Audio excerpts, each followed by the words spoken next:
entrando a clase y estaba viendo en las redes sociales una página, evidentemente de memes y de ataques a la religión, donde compartían la imagen de unos hombres decapitando a otros hombres. Y detrás de estos hombres hay dos, ¿cómo se llama? Franciscanos. Uno de ellos incluso está vomitando detrás. Es un dibujo hecho contemporáneo, ¿verdad? De franciscanos vomitando al momento que están decapitando a un montón de gente. Se supone, según dicen, durante la conquista española. Sin embargo, la imagen tiene graves problemas. Primero, que a quienes están decapitando no son indígenas, están decapitando a europeos. O sea, probablemente sea la escena o están representando algún tipo de no sé, de condena a alguien, ¿verdad? Y estaba presente la iglesia en esa condena, según lo que aparece. Segundo, la imagen ni siquiera tiene que ver, no, o sea, parece que no tiene nada que ver con América, porque los decapitados son blancos. Y segundo, la iglesia no está decapitando a nadie. La gente está presente cuando están decapitando a la gente. La iglesia siempre estuvo presente en todos los momentos de suplicio públicos, porque recuerden que la misión de la iglesia era buscar la santidad de una persona, incluso aunque fuera condenado a muerte. Por eso que comúnmente la iglesia siempre estaba en esos ambientes, buscando la salvación. Igual cuando estaban, obviamente, ¿cómo se llama? Cuando hay un enfermo agonizante, ahí está la iglesia también, para buscar la salvación de la persona agonizante. Pero bueno, la idea es que, según ese meme, estaban diciendo que así es como la iglesia convenció a los indígenas de hacerse cristianos, decapitándolos. Ahí hay un grave problema también, ¿verdad? Supuestamente, según el meme, la iglesia condenaba a aquellos que no querían hacerse católicos. Sin embargo, lo que pasó tanto en Europa como en América no tenía relación alguna respecto a ese supuesto procedimiento de evangelización que algunos pretenden hacer ver. En Europa, lo que pasó, específicamente en España, es que cuando alguien decía ser católico, tenía que permanecer siendo católico. Pero la iglesia empezó a sentir que había una especie de fuerza ideológica judaizante dentro de la iglesia. Es decir, habían supuestos conversos que eran judíos al catolicismo que seguían metiendo y de alguna manera estaban influyendo a judaizar el cristianismo. O decían ser católicos y no iban a misa. Entonces empezaron a hacer investigaciones sobre los supuestos conversos a ver si es que realmente eran conversos de verdad. Lo que estaba haciendo la iglesia es que hubiese coherencia, que no estuvieran engañándose en ese sentido. Y más los que estaban al frente de cosas de la iglesia, como sacerdotes, ¿verdad? Sacerdotes, obispos, que también habían salido quizá de estos conversos y que habían llegado a cargos de la iglesia y todavía con esa tendencia judaizante. Entonces, lo primero que hay que entender es que la iglesia cuando hacía este tipo de condenas no la hacía a recién iniciados de la fe. Ese tipo de revisión de la herejía la hacía con cristianos ya supuestamente conversos y formados. De hecho, fueron más los teólogos que pasaron prácticamente por la revisión de la iglesia que los laicos. O sea, los laicos no, porque si los laicos sabía la iglesia que muchos de los laicos eran ignorantes en temas de doctrina, por lo cual la Inquisición en todo caso atacaría a los intelectuales de la iglesia, por lo cual no se pasaba a ningún indígena por la Inquisición, no tenía nada que ver. Lo digo porque hay gente que anda repartiendo ese montón de falsedades, haciendo creer que la iglesia juzgaba con la Inquisición al indígena por no ser cristiano. No, juzgaba al católico por supuestamente meter herejías dentro de la doctrina católica. Porque, Master, dime, disculpe, yo dime, hasta ahorita me conecté porque como acá no hay internet, entonces tuve que ir a comprar una super. ok, la contraseña es la palabra, esa es la contraseña, pero ya pasó el tiempo, entonces Palabra. te voy a ayudar por esta vez, porque apenas han pasado 2 minutos, pero em, bueno, vamos a hacerlo. Tu nombre, por favor, Dunia Yurix Almendares. Dunia. Es la última persona que voy a ayudar, jóvenes. La próxima vez, si no están en los primeros 10 Gracias, minutos, Master. ya no voy a arreglar asistencias. Porque si no, incumplo la regla y cuando alguien incumple la regla siendo indocente, la regla se vuelve contra uno. Porque si no, van a venir otros a pedirme que siga rompiendo la regla. Y no lo voy a hacer. Entonces, lo aclaro de una vez por todas. Prosiguen. Es importante entonces entender que la iglesia sí busca la pureza doctrinal para no generar estos problemas que se generan después, que de repente alguien anda enseñando una cosa y otro enseña otra cosa. Y por eso la iglesia anduvo vigilando, sobre todo en España específicamente, donde llegó un montón de cúmulos de herejías de otras partes del mundo también. Eh, y se cuidó también en América que no hubiese herejía, ¿verdad? De hecho, por eso se vigilaba quién de los sacerdotes iba a América, porque pretendían que los mejores misioneros fueran a América para que América se convirtiera prácticamente en la tierra cristiana por predilección, donde no hubiese herejía.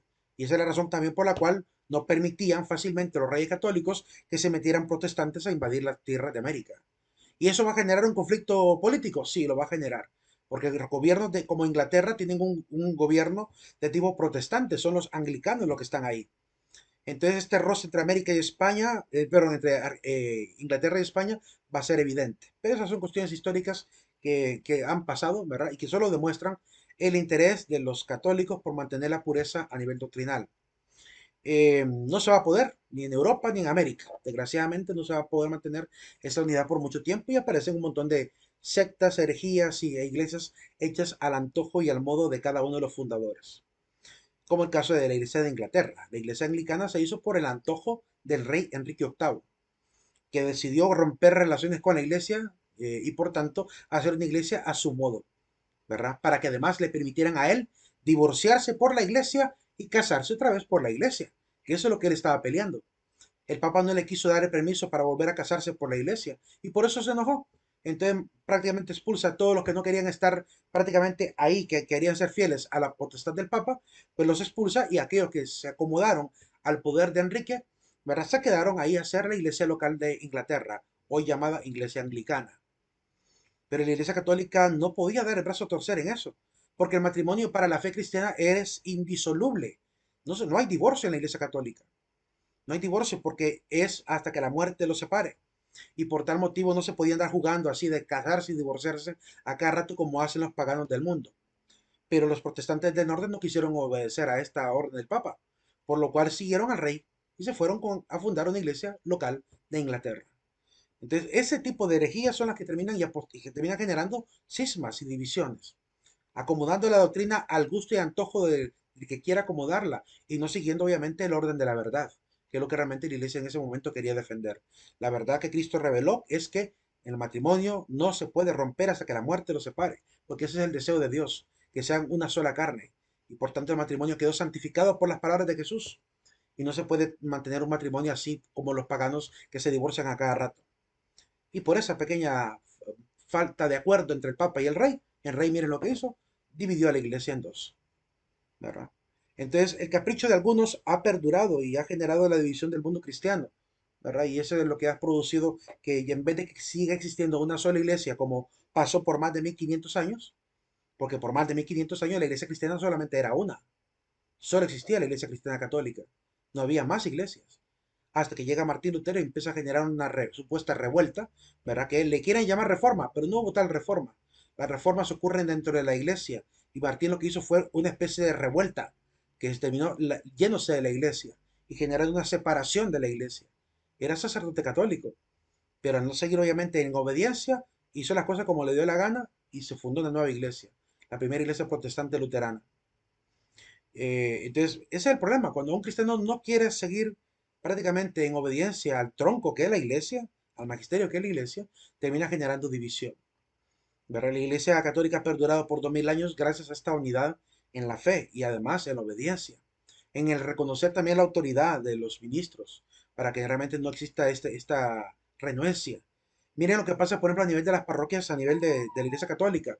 Cuando de repente viene el obispo y dice, tal párroco se va a mover de tal parroquia a tal parroquia, porque el derecho canónico le permite poder moverlo, por la salud y la frescura de la iglesia, mueven a los sacerdotes de parroquia a parroquia. Pero ¿qué resulta a veces en los pueblos? Que la gente se enamora tanto del sacerdote que no lo quieren soltar, ¿sí? Y cuando van a mover al padrecito se oponen al obispo, se oponen a la obediencia de quien tiene el deber de organizar la iglesia, de volverla fresca y móvil y activa, ¿verdad? No que se acostumbran a un sacerdote que se vuelve prácticamente cacique de la comunidad y se olvidan de la obediencia del obispo, tanto los laicos como el sacerdote, porque el sacerdote cuando se ve fortalecido con el apoyo del pueblo que le dice, no, padre, no le haga caso al monseñor, quédese con nosotros, ¿verdad? Lo encaprichan y lo convierten prácticamente en un necio, que es lo que termina generando problemas en la iglesia. Empiezan a dividirse, a insultar a la autoridad como la autoridad del obispo, desconociendo la autoridad que tienen los obispos y generando cada vez más divisiones. ¿verdad? Y el sacerdote también, hay que decir que olvida que cuando se hizo sacerdote también hizo un voto de obediencia a la iglesia. Entonces, cuando ocurre el capricho de unos y la motivación de muchos, pues generan a veces estos conflictos y desgraciadamente dañan la unidad que Cristo quiere que tenga la iglesia. La dañan, generan discusiones inútiles, divisiones injustificadas, ¿verdad? Herejías perniciosas que engañan a muchos. Entonces, claramente eso no parece venir del Espíritu Santo. Más bien, el Espíritu Santo nos llama a la unidad, a hablar con buen diálogo, a hermanarnos en una fraternidad, incluso a hacer corrección fraterna, sé que hacer corrección fraterna, pero dentro de la iglesia, no fuera de la iglesia, como hacen muchos, que prefieren en vez de seguir luchando por el bien de la iglesia al interior, mejor se la dan y fundan su propia iglesia a su modo. Eso no es muy cristiano. No me quiero imaginar a los apóstoles haciendo eso, ¿verdad? Aun cuando Pedro y Pablo tuvieron ciertos problemas de comunicación, ¿verdad? Pedro y Pablo siguieron siendo parte de la iglesia de Cristo y no se separaron, es decir, seguían conscientes de la labor que como apóstoles tenían, aun con los roces que tenían. No agarró Pablo y dijo, me voy a ir a fundar mis propias iglesias, no, fundé iglesias para Cristo, ¿verdad? Y Pedro también, cuando escuchaba de las cartas de Pablo, Pedro mismo hablaba del contenido de las cartas de Pablo en sus cartas. Hablaba de que Pablito ha explicado esto, pero hay que saber entenderle porque es un poco complicado entender a Pablo. Él mismo aclara en su carta lo complicado que es leer a Pablo. Significa que todavía mantenían esa comunicación de hermanos, de iglesia, de hermanos en la iglesia, aún con sus roces, aún con sus problemas de comunicación, ¿verdad? Ninguno de los dos se encaprichó de decir, me voy yo por mi lado y tú por tu lado, sino que cada uno siempre en función de Cristo, ¿verdad? Y ese es el camino del verdadero cristiano, aprender a vivir en comunidad. La siguiente, ¿cómo se llama? Ah, y el otro detalle que también genera obviamente estos problemas es la ignorancia de la doctrina. Que algunos conozcan conceptos que otros no conocen. Eso genera división, ¿sí? Genera gran división. Cuando alguien conoce un término adecuado y otro no lo conoce. Les pongo un ejemplo que ahorita nos mantiene divididos entre católicos y evangélicos. La palabra hermano en la Biblia. Los hermanos evangélicos insisten que María tuvo hijos, porque la palabra dice que Jesús tenía hermanos. Sin embargo, ellos lo que afirman esto y sostienen que María tuvo hijos porque Jesús tenía hermanos, desconocen que en la cultura hebrea la palabra hermano era la palabra con la cual se referían a todo consanguíneo. Podía ser primo, tío, papá, mi padre era mi hermano, mi tío era mi hermano, mi madre era mi hermana, porque para ellos la palabra hermano no significa hijo de padre y madre, sino significa consanguíneo, es decir, que era pariente. Y en el caso de Jesús pudo haber tenido hermanos, parientes, que no eran necesariamente hijos de María. Y como desconocen esa parte explicativa de la palabra hermano que aparece en el Antiguo Testamento, ¿verdad? No se dan cuenta de a veces el error de querer forzar al texto a decir lo que no está diciendo.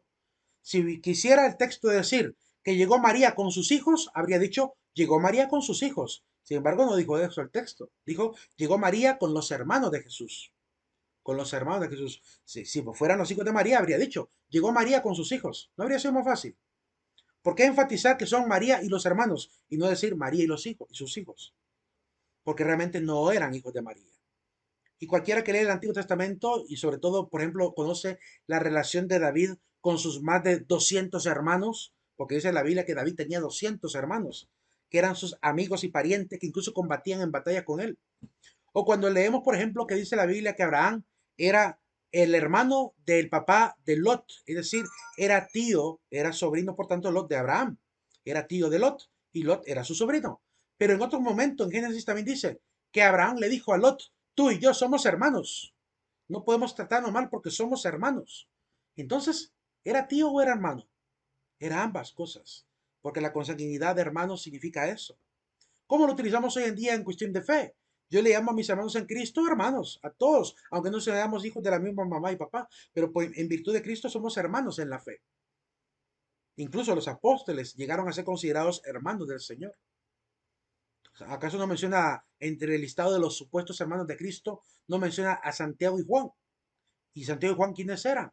Eran los hermanos que eran hijos de un tal Alfeo, que tenía una esposa llamada María, María la de Cleofás, que según el texto, María la de Cleofás es la tía de Jesús, es hermana de María, la madre de Jesús.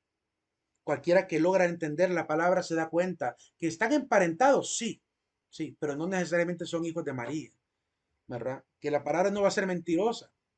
No le habría quedado tiempo a María de cuidar a Jesús hasta los 12 años y en menos de 18 años tener un montón de hijos más, porque claramente andaban de discípulos de Jesucristo. Si hubiesen nacido, ¿verdad? Prácticamente, digamos que a los 12 años María hubiese tenido más hijos, ¿verdad? Si hubiese tenido más hijos María, pues los discípulos de Jesús tendrían aproximadamente 17, 18 años todos, ¿sí? Si fuera coherente, ¿verdad? Si fuera literal lo que leemos ahí.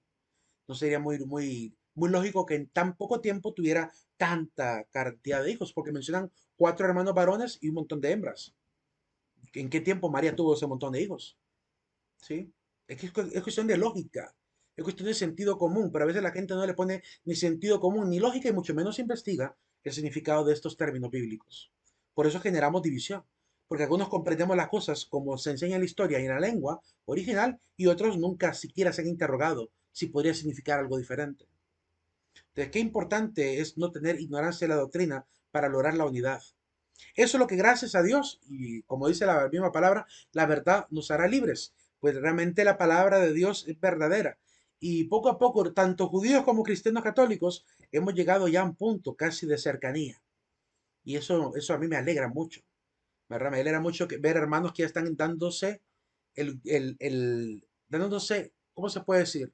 El tiempo para dialogar sensatamente, católicos con judíos, evangélicos con católicos, que se den el tiempo de dialogar con mucho respeto, con mucho amor y sobre todo con amor por la verdad. Y eso es lo que andamos buscando todos. Cuando se dé ese diálogo sincero, ameno, sin buscar quién gana y quién pierde, sino buscando cuál es la verdad y si estoy equivocado reconocerlo, pues ahí realmente puede haber crecimiento de comunidad. De lo contrario, mientras seamos arrogantes, creyendo que estamos en la verdad, si siquiera dar un poco de salto de fe por lo que opina mi hermano, ¿verdad? Entonces va a ser bien difícil que podamos comprendernos. La iglesia es santa. La unidad de Cristo, pues, nos hace también participar de su santidad y la santificación también que Él realiza en la iglesia. La iglesia ha sido hecha santificada y también santificadora. Es decir, que Cristo la santifica y la hace también un instrumento para santificar a más hombres. Hay gente que dice que Cristo es el único que salva y no hay religión que salve a nadie. La religión no salva. Piénsenlo, piénsenlo 2 veces antes de opinar de esa manera. Hay gente que dice que Cristo es el que salva y la iglesia no salva a nadie o la religión no salva a nadie. Si eso fuera cierto, entonces no sería necesario ser comunidad. Si fuese cierto que todos nos podemos santificar sin estar en la iglesia, no tendría sentido reunirse, ni vivir, ni formarnos en la fe, ni alabar al Señor, ¿verdad? Pero Cristo quiere que permanezcamos unidos porque donde 2 o 3 estén reunidos en su nombre, ahí está Él. Entonces, ¿por qué Cristo quiere que estemos reunidos? Porque no hay santidad sin la iglesia. La iglesia es el método que Cristo ha dejado para que nos podamos santificar, para que las futuras generaciones aprendan la doctrina y también se santifiquen. Por lo cual la iglesia es una especie de máquina santificadora de fieles. Es una estructura que Cristo deseó. Su cuerpo santifica a todos sus miembros. Y por tanto es un engaño creer que fuera de la iglesia puede haber salvación. Es un engaño terrible. Cree que solito me puedo salvar solo por decir creo en Cristo, sin vivir en comunidad. Todas las obras de la iglesia se esfuerzan en conseguir la santificación de los hombres en Cristo y la glorificación de Dios. La iglesia es la que enseña a caminar en Cristo, como los apóstoles. ¿Ustedes creen que realmente hubiese llegado la salvación a Grecia, a Roma, a cualquiera de estos lugares donde estuvieron en Turquía? ¿Será que hubiese llegado la salvación sin la predicación de los apóstoles? No, no habría llegado ningún texto bíblico a estos hermanos si no hubiese sido por la predicación de quienes, de los miembros de la iglesia. La iglesia es la que llevó la salvación a estos hombres, porque la iglesia es la transportadora de Cristo, quien da la salvación. Por tanto, ella es portadora de la salvación. Ella porta con su evangelización la salvación que va a redimir a los hombres. Es ella la que enseña a las futuras generaciones a quien va a salvarles. Por tanto, participa la iglesia como cooperadora de Cristo para reconciliar a los hombres con Dios. Y eso no lo dice solamente la iglesia, Pablo lo dijo. Y quiero que lo vayamos a ver a un texto bíblico. Voy a citarles el texto donde Pablo dice lo siguiente. Ellos mismos saben que son cooperadores de la reconciliación de Dios, Ahorita se va a poner en pantalla negra. Voy a compartirles la pantalla de la Biblia acá, ¿verdad? Y también la voy a compartir aquí en la grabación. Quiero que vayamos a ver, si no me equivoco, está en Colosenses, si no me equivoco, capítulo 3 si no me equivoco. Vamos a ver, Colosenses, no, ya se me está viendo otro texto nuevamente. Permítame, ya les digo si está acá o no. 3 no. Corintios, 1 Corintios capítulo 5 se me viene. Mm, mm, Ya les digo dónde es que está ese texto. 3 aquí está. Aquí está el texto del capítulo 3 de 1 Corintios. Dice, ya que somos colaboradores de Dios y vosotros sois campo de Dios, edificación de Dios. Somos colaboradores de Dios. Si Dios quiere que la humanidad se salve, la iglesia colabora con Dios para que la salvación llegue a los hombres, enseñando quién es el único que realmente puede, ¿cómo se llama?, redimir a los hombres. Porque Jesucristo es el único en el cual podemos estar cimentados para adquirir la salvación. Por eso dice Pablo, pues nadie puede poner otro cimiento que aquel que ya está puesto, Jesucristo, ¿verdad? Al final de cuentas, pues dice, mire cada cual cómo construye. Pero yo como buen arquitecto, dice, yo como buen arquitecto puse el cimiento. El cimiento es Cristo. Él es el cimiento. Pero mire cada cual cómo construye por encima de ello, porque si anda construyendo con oro, plata, piedras preciosas, madera podría perdurar, pero si lo hace con madera, heno o paja, el día que quede manifiesto por medio del fuego, quedará al descubierto si la obra resiste o no resiste. Es decir, que lo que la iglesia hace es procurar que los hombres conozcan cuál es el cimiento, y en eso podemos decir que la iglesia colabora en la santificación de los hombres. Por tanto, no puede haber salvación fuera de la iglesia, porque es con la iglesia que nos enteramos de Cristo. Y eso es importante aprender a verlo, porque si no, nos extraviamos en creer que yo solo puedo llegar a conocer a Cristo y yo solo voy a poder adquirir la salvación, cuando realmente la iglesia nos enseña todo lo contrario. Por otro lado, disculpen. ¿Qué hice? ¿Qué hice? ¿Qué hice? No sé qué hice, permítanme, chicos. Ahí está, ahí está. No sé, puse la pantalla en black, no sé. Se puso como en color negro la pantalla. Tengo que aprender eso. ¿Cómo fue que lo hice? No sé qué tecla fue la que toqué. No sé qué tecla toqué. Em, quiero también enseñar un pequeño texto importante. Bueno, varios textos importantes. Decimos que la iglesia es santa, pero hay una discusión también entre católicos y evangélicos que quiero aclarar, pues de una vez por todas, porque por el amor a la verdad tengo que tratar de aclarar esto de una vez por todas para que la gente que quiera entender entienda y se comprenda. Miren que ahorita en la mañana en el Hombre Frente a la Vida estaba explicando sobre el papel de Pedro y cómo de Pedro descienden los papas. Cuando mencionaba esto, notaba el rostro de una persona que entiendo de que es evangélica, y se le notaba como que se reía de los datos que yo estaba dando, como que estuviera yo hablando locuras, ¿ok? Como que estuviera inventándome eso de los papas y todo eso, ¿verdad?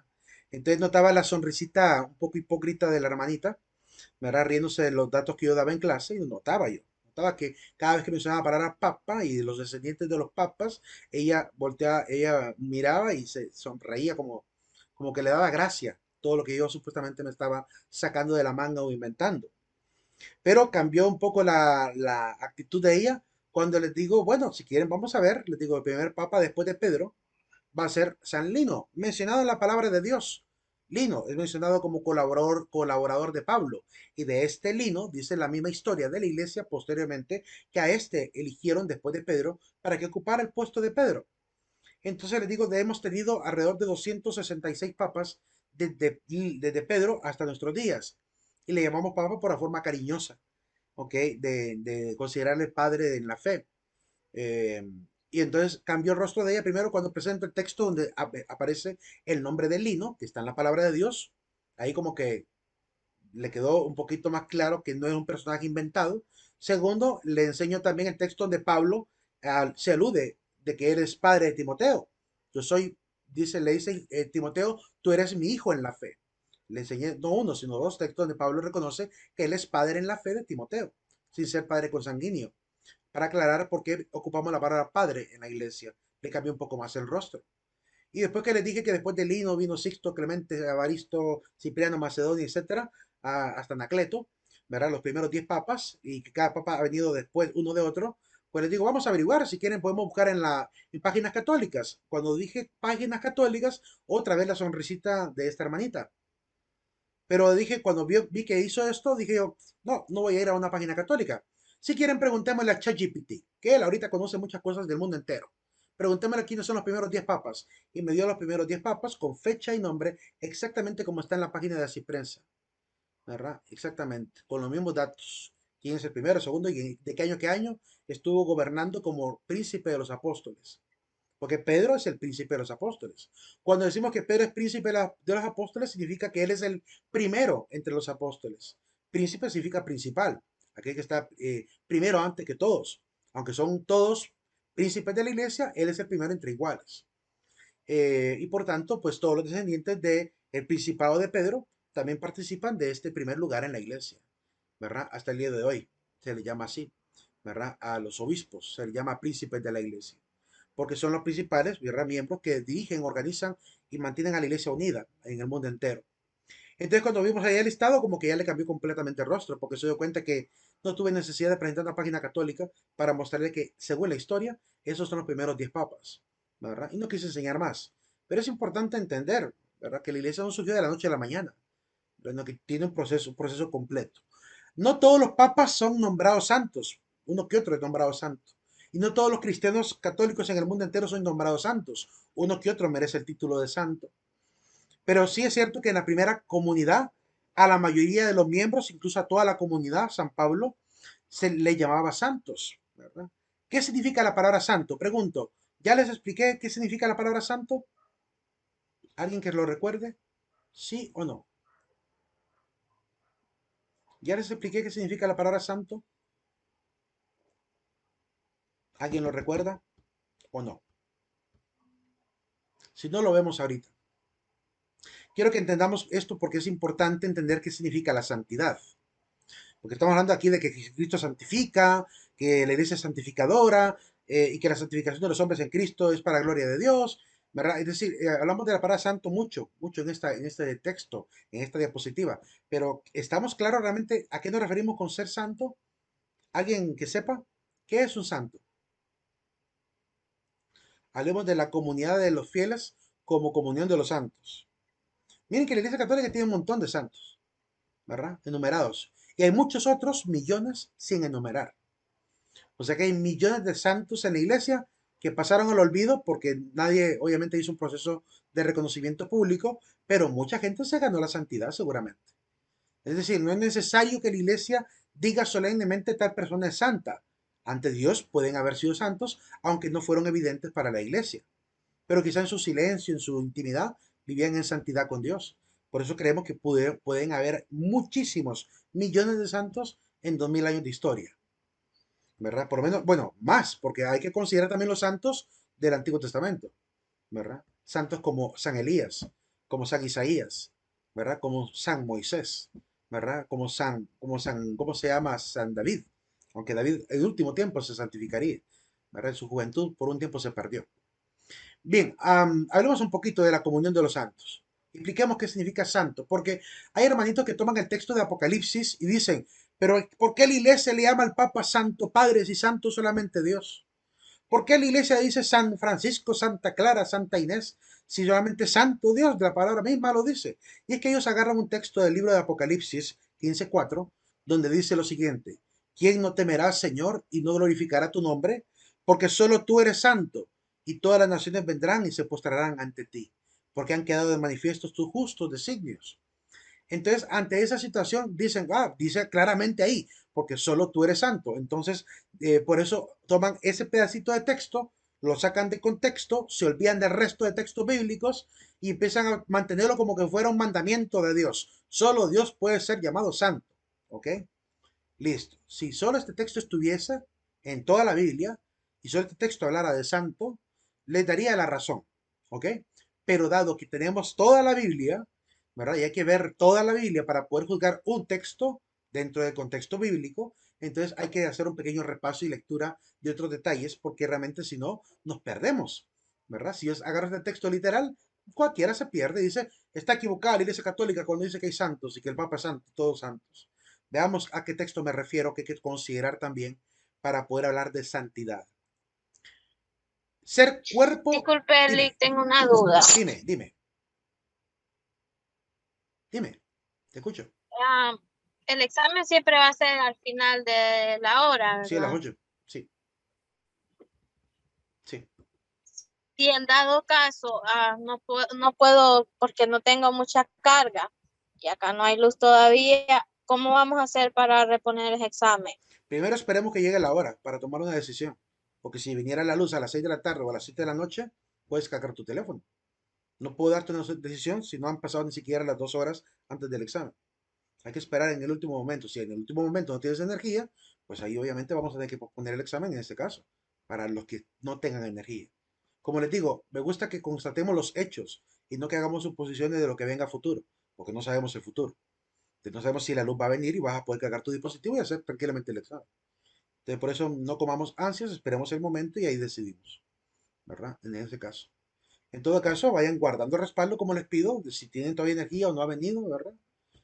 Yo, por ejemplo, supongo que si alguien, por ejemplo, está en clase, ¿verdad? Y no me manda ninguna prueba de que no hubo energía, significa que ha tenido energía, ¿verdad? Algunos ya me mandaron, por ejemplo, los que no han tenido, los que no tienen todavía, que no pueden marcar quizá la primera hora.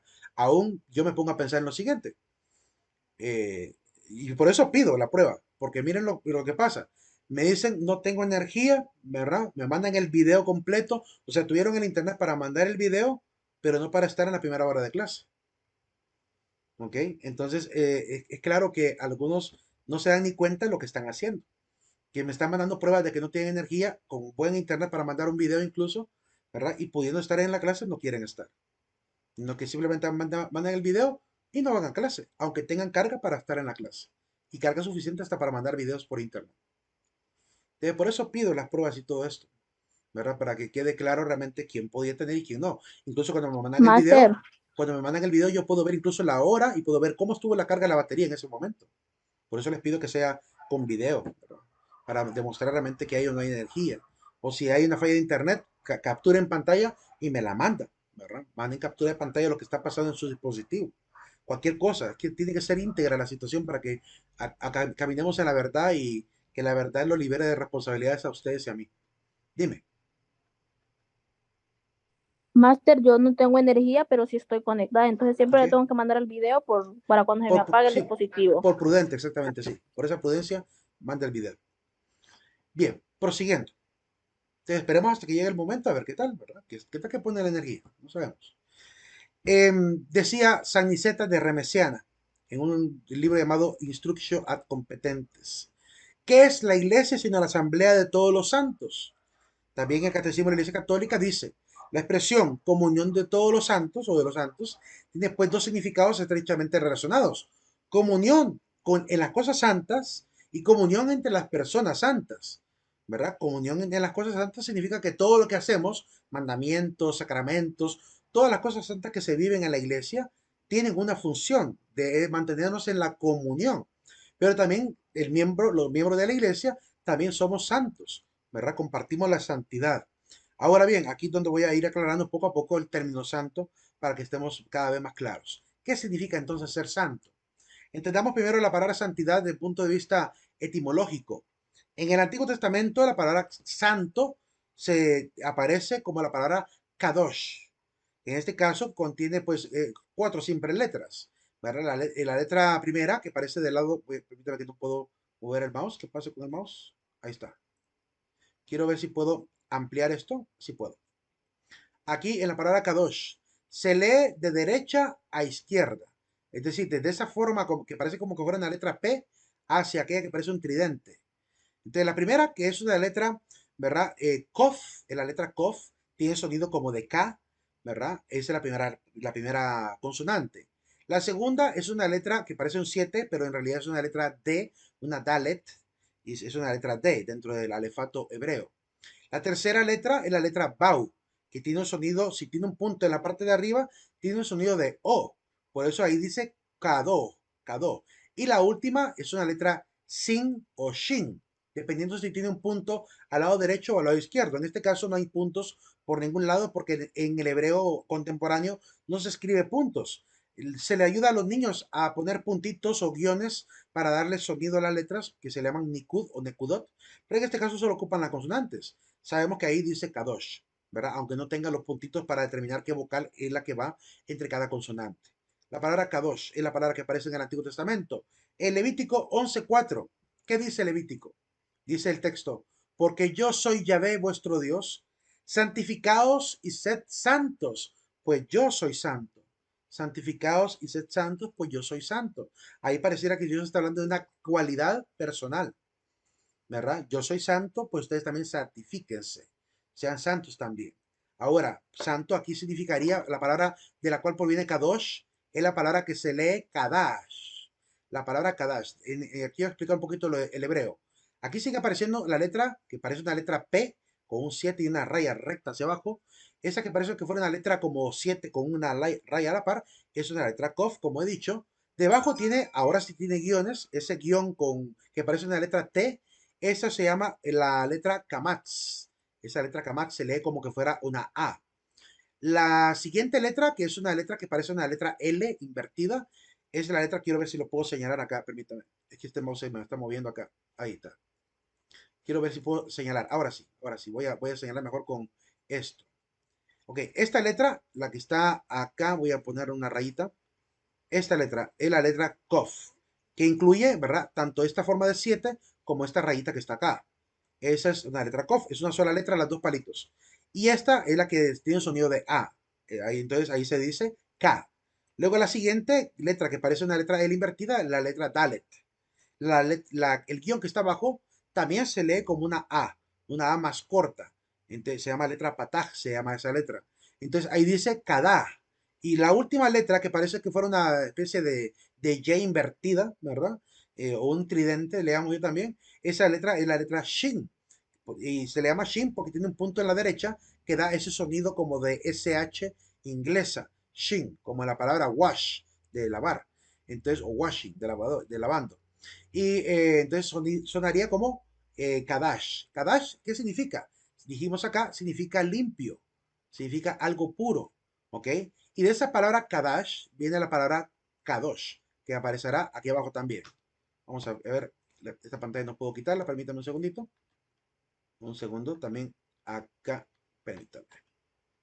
Que no sé por qué me está duplicando en las barras de tareas. Aquí, ok. Ahí, la siguiente palabra es la palabra Kadosh, que deriva de Kadash. Aquí en este caso, si se fijan, voy a ampliar nuevamente, es un poquito diferente la escritura. Aparece siempre la Kof con una Kamatz debajo, se lee K. La siguiente aparece una Dalet sin ninguna letra debajo, se lee como letra D, ahí diría Kad. La siguiente letra es un palito con un punto arriba.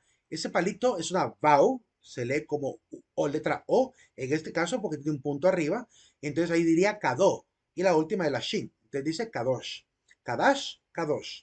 Entonces miren que Kadash significa limpio o puro. Y Kadosh, por tanto, podría significar algo parecido. Algo tan limpio y puro que es santo, que es consagrado a Dios, que está dedicado a Dios. De hecho, en la Biblia, la palabra Kadosh aparece de una manera muy diferente. Ahí aparece como algo que se ha apartado a Dios, que se ha dedicado a Dios. Por eso el templo es Kadosh.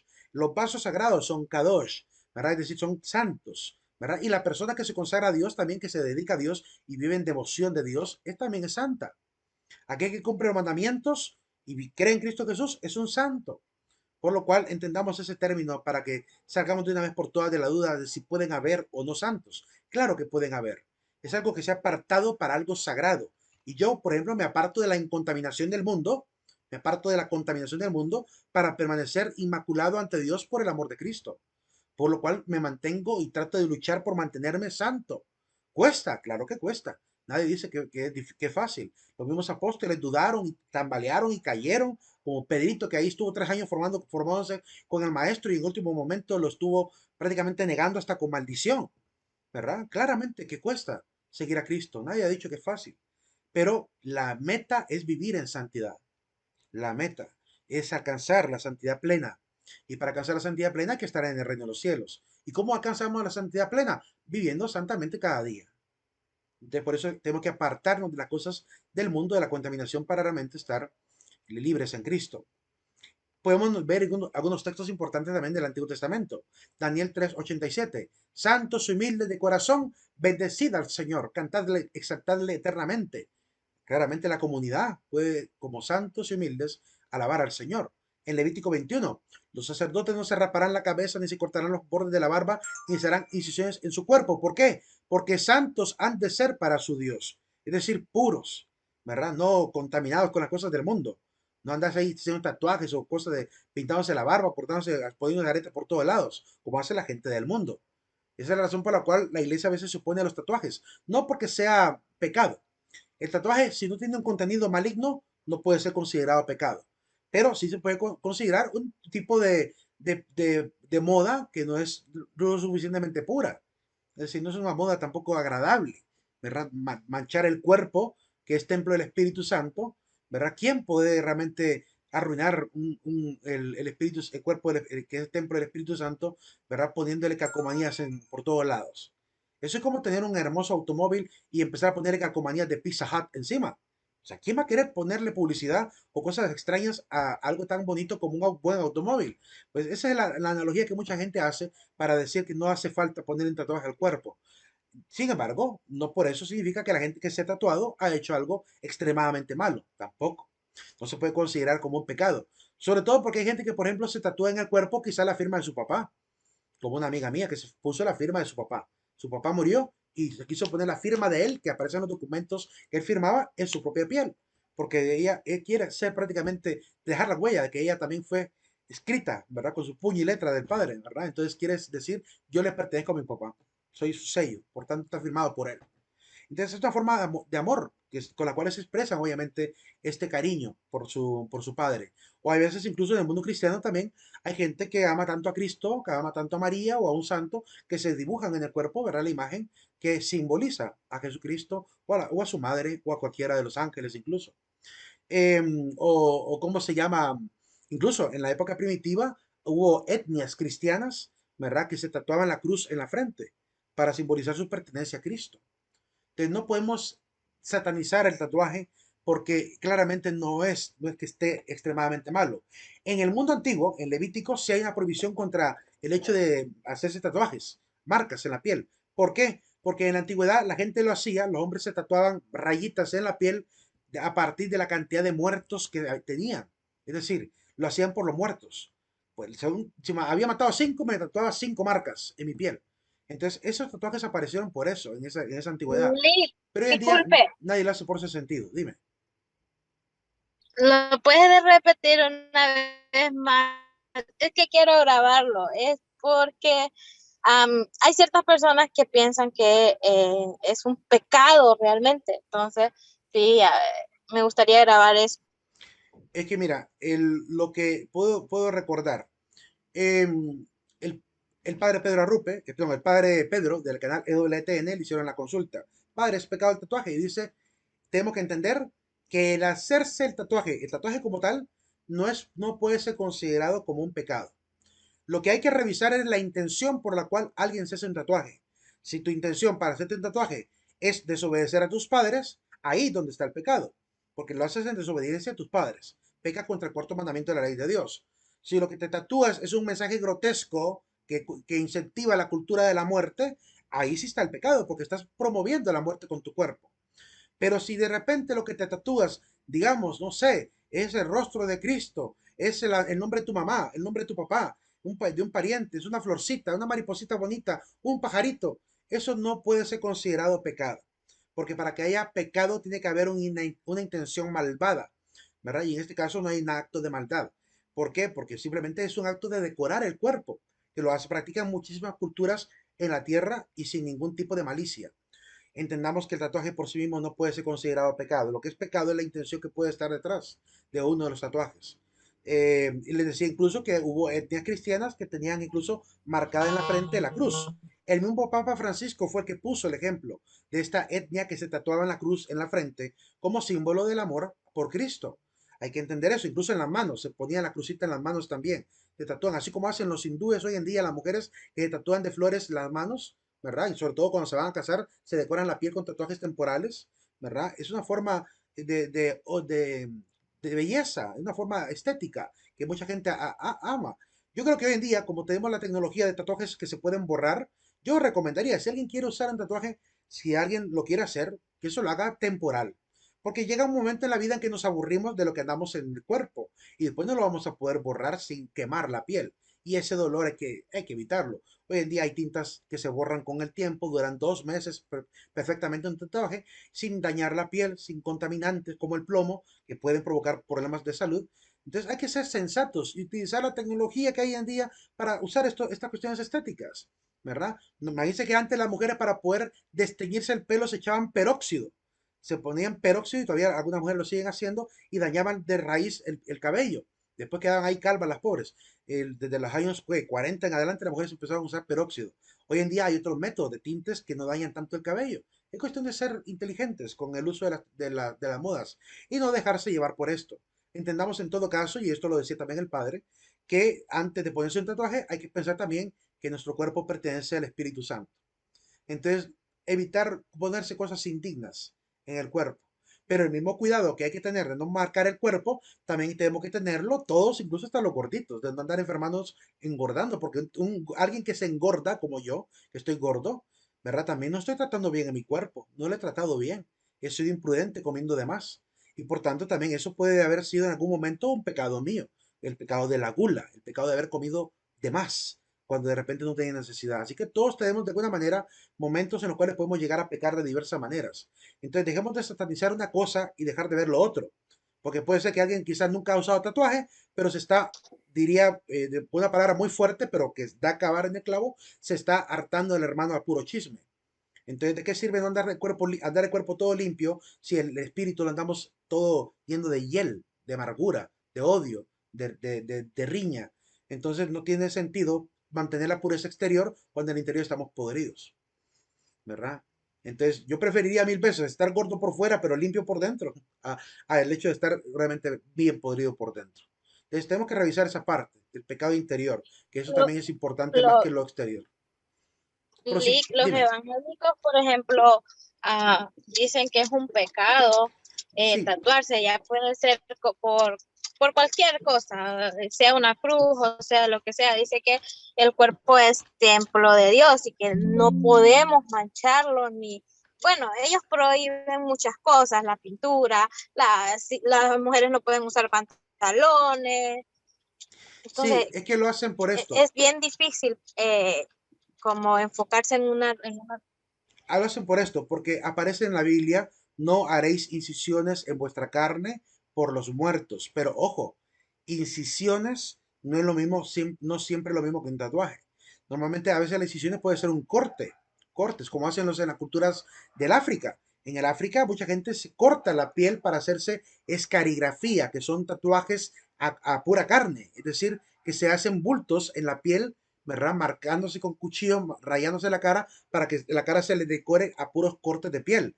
Como cuando nos hemos herido. Yo tengo un tatuaje, digo tatuaje, tengo aquí una marca por un accidente que tuve con un cuchillo y me quedó una línea. Esa línea no la puedo borrar, ¿verdad? Pues así la hacen también en el rostro. Eso puede ser entendido también como incisión. Y hay gente que lo hace. La Biblia evita eso. Y también dice, no os haréis tatuaje. Yo ya ve.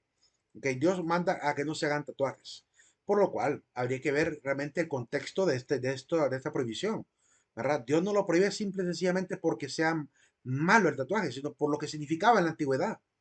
En la antigüedad la gente hacía esto. Los sacerdotes no se raparán la cabeza, ni se cortarán los bordes de la barba, ni se harán incisiones en su cuerpo. Y no claman a mí de corazón cuando gimen en sus lechos por el trigo y el mosto, se hacen incisiones que se rebelan contra mí. Y el mosto, se hacen incisiones, se rebelan contra mí. Entonces, claramente, por esos textos, la gente en el mundo cristiano católico, evangélico, dice no hacer tatuajes. Yo también les digo, les recomiendo de corazón, no se hagan tatuajes. Pero si se los hacen, sepan de que hay tatuajes temporales para no dañar la piel. Vean el motivo por el cual lo hacen. Si lo que se van a tatuar es una mujer desnuda, obviamente eso es contrario a la fe. Si se van a tatuar una calavera, eso es contrario a la fe. Si se van a tatuar algo grotesco, eso es contrario a la fe. Por lo cual es el motivo lo que hay que revisar también, ¿verdad? No la moda. Porque si nos vamos al hecho de cambiar o no cosas del cuerpo, sería pecado entonces también que la mujer se ponga pestañas postizas, sería pecado que se ponga uñas postizas, sería pecado que se ponga extensiones, sería pecado que se maquille. Tendríamos que llamar pecado a todo esto también. Y no podemos caer en ese nivel de puritanismo. Porque en el Nuevo Testamento ya no somos judíos. En el Nuevo Testamento, ¿verdad? Entendemos que lo que importa también es la intención del corazón. ¿Verdad? Alguien puede andar muy bien vestido con joyitas, con sus uñas, con sus pinturas, honestamente, hasta donde llega obviamente la honestidad en el decoro, sin caer en el exceso, ¿verdad? Y eso es el tema del dominio de sí, lo que hay que aprender a controlar. Pero entendamos, el cristiano no necesita de todo esto. El cristiano no necesita de las modas. El cristiano no necesita del maquillaje. El cristiano no necesita de todo esto. No lo ocupamos. Porque ya somos bellos ante los ojos de Dios. No ocupamos nada para ver, para dar carita a los hombres de este mundo. Por lo cual, por esa vanidad que puede haber escondida detrás del tatuaje o la ropa o las prendas, hay que tener en consideración, ¿verdad? ¿Qué es lo que realmente estamos queriendo proyectar con eso? Porque si lo hacemos por pura vanidad, la vanidad es un pecado. Y pecado capital, la vanidad. Entonces hay que tener cuidado con lo que andamos evocando en nuestros propios cuerpos. Ante todo, dice la misma palabra en el Nuevo Testamento que el hombre y la mujer deben ser santos en el cuerpo y en el alma. En todo, pues, tenemos que demostrar que estamos en Cristo. Por eso yo ahí sí comprendo a mis hermanos evangélicos cuando prohíben todo esto. Pero también hay que decir algo. No pueden obligar a nadie. Tienen que esperar que cada uno vaya comprendiendo hasta dónde debe ser su santidad y cómo debe ser su coherencia en Cristo. No pueden imponérselo a nadie, porque ni siquiera Dios está ahí día a día imponiéndolo a nadie. Hay que recordar incluso que en la misma palabra, en Cantar de los Cantares, podemos ver cómo habla incluso de los zarcillos, de los aretes, de las cosas que se ocupan para decorar, ¿verdad? Es cuestión de hacer una búsqueda simple, ¿verdad? Acerca de los aretes o zarcillos. ¿Cómo se llama? De las joyas que la gente ocupaba desde la antigüedad y que obviamente, miren, por ejemplo, aquí en Cantar de los Cantares se los voy a mostrar. En Cantar de los Cantares dice en el versículo 10 del capítulo 1, graciosas son tus mejillas entre los zarcillos y tu cuello entre collares. Cantar de los Cantares 1:11, zarcillos de oro haremos para ti, con cuentas de plata. Ustedes vean cómo, ¿verdad? Realmente hay oro en ese caso. Incluso el mismo pueblo de Israel tenía zarcillos. Venían hombres y mujeres, todos los que eran movidos por su corazón, traían zarcillos, pendientes, anillos de oro. El oro de cada uno presentada como ofrenda mecida a Dios. O sea que al final se quitaron todo eso y lo ofrecieron a Dios. ¿Verdad? Vemos cómo ellos se despojaron de todo esto, pero lo usaban. ¿Verdad? Y no era tenido por pecado.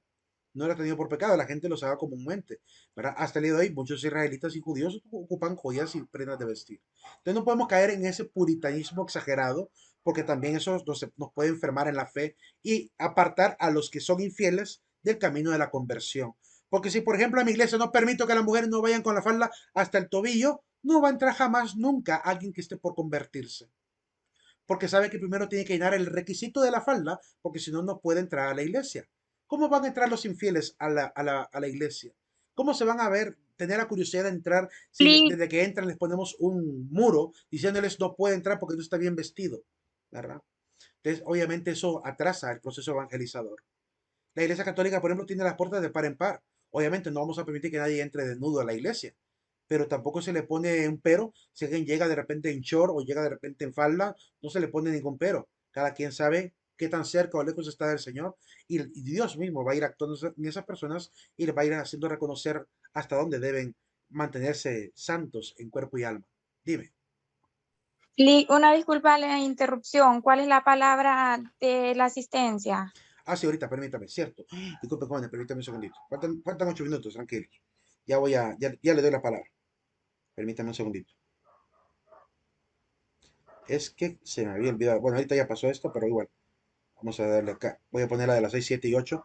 No vaya a ser que se me olvide también. Que a las 5:40 ya está puesta la alarma también. Vamos a Laura Víctor para colocar la asistencia ahorita. Permítame un segundito. Dejo de compartir esto. Vamos al aula. La palabra, la clave para esta hora de las 4 de la tarde, para la asistencia, es la siguiente. Permítame. Acá.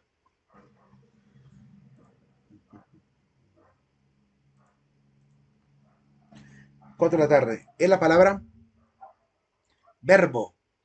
La palabra verbo con minúscula siempre. Gracias por recordármelo. Palabra verbo. Bien, prosigamos. Unos cuantos segunditos más.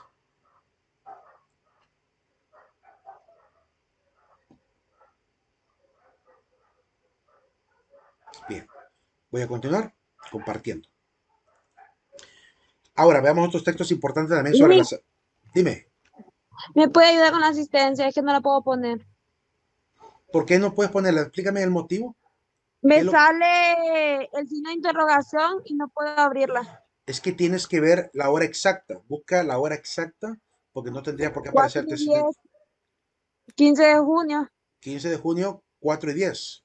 Sí, Ok, tiene que aparecerte, porque todavía no se ha cerrado. me sale el signo de interrogación. Refrescar, Ah, es que le que dé refrescar. refresca la página. Es que si ya tenía la página abierta, claramente no te va a aparecer. Tienes que refrescar para que te aparezca. Mi internet, ya le voy a mandar el video. Se sale, vuelve a entrar. No escuché la contraseña. Ya le voy a mandar el video. La palabra es verbo. Verbo. Bien. Reintenta, por favor, y me dice si se pudo o no se pudo.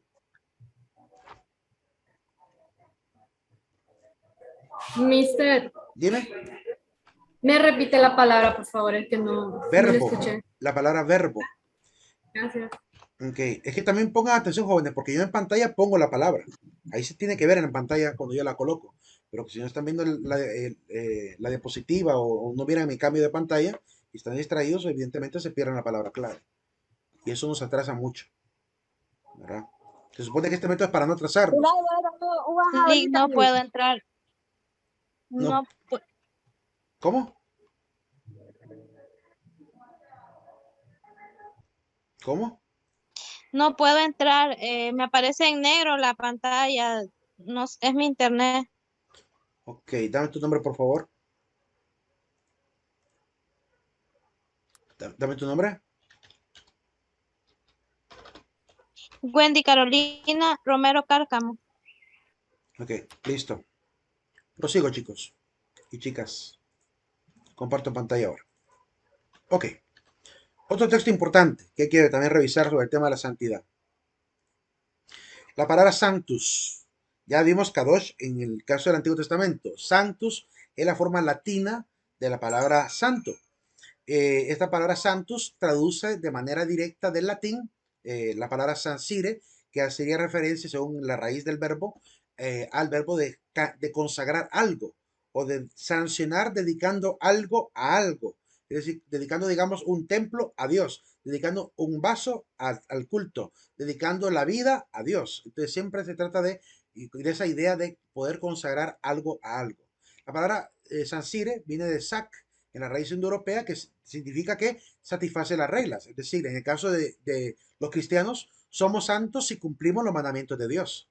Sí, que mantenemos la fe en Cristo Jesús. Esas son las reglas que hay que cumplir y satisfacer esas reglas en nuestra vida para ser considerados o enlistados dentro de lo que llamamos el pueblo santo. Igual el pueblo de Israel, para ser el pueblo de Dios, tenía que cumplir los mandamientos de Dios. Entonces, esta raíz sac aparece en la palabra sacro, sacrificio, sagrado, sacerdote, sacramento. Lo vamos a utilizar muy a menudo, ¿verdad? Aparece esa raíz en todas estas palabras importantes. Bíblicamente hay que leer Apocalipsis 14:12. Lo recuerdo bien, dice el texto. Aquí se requiere la paciencia de los santos, de los que guardan fielmente los mandamientos de Dios y creen en Cristo Jesús.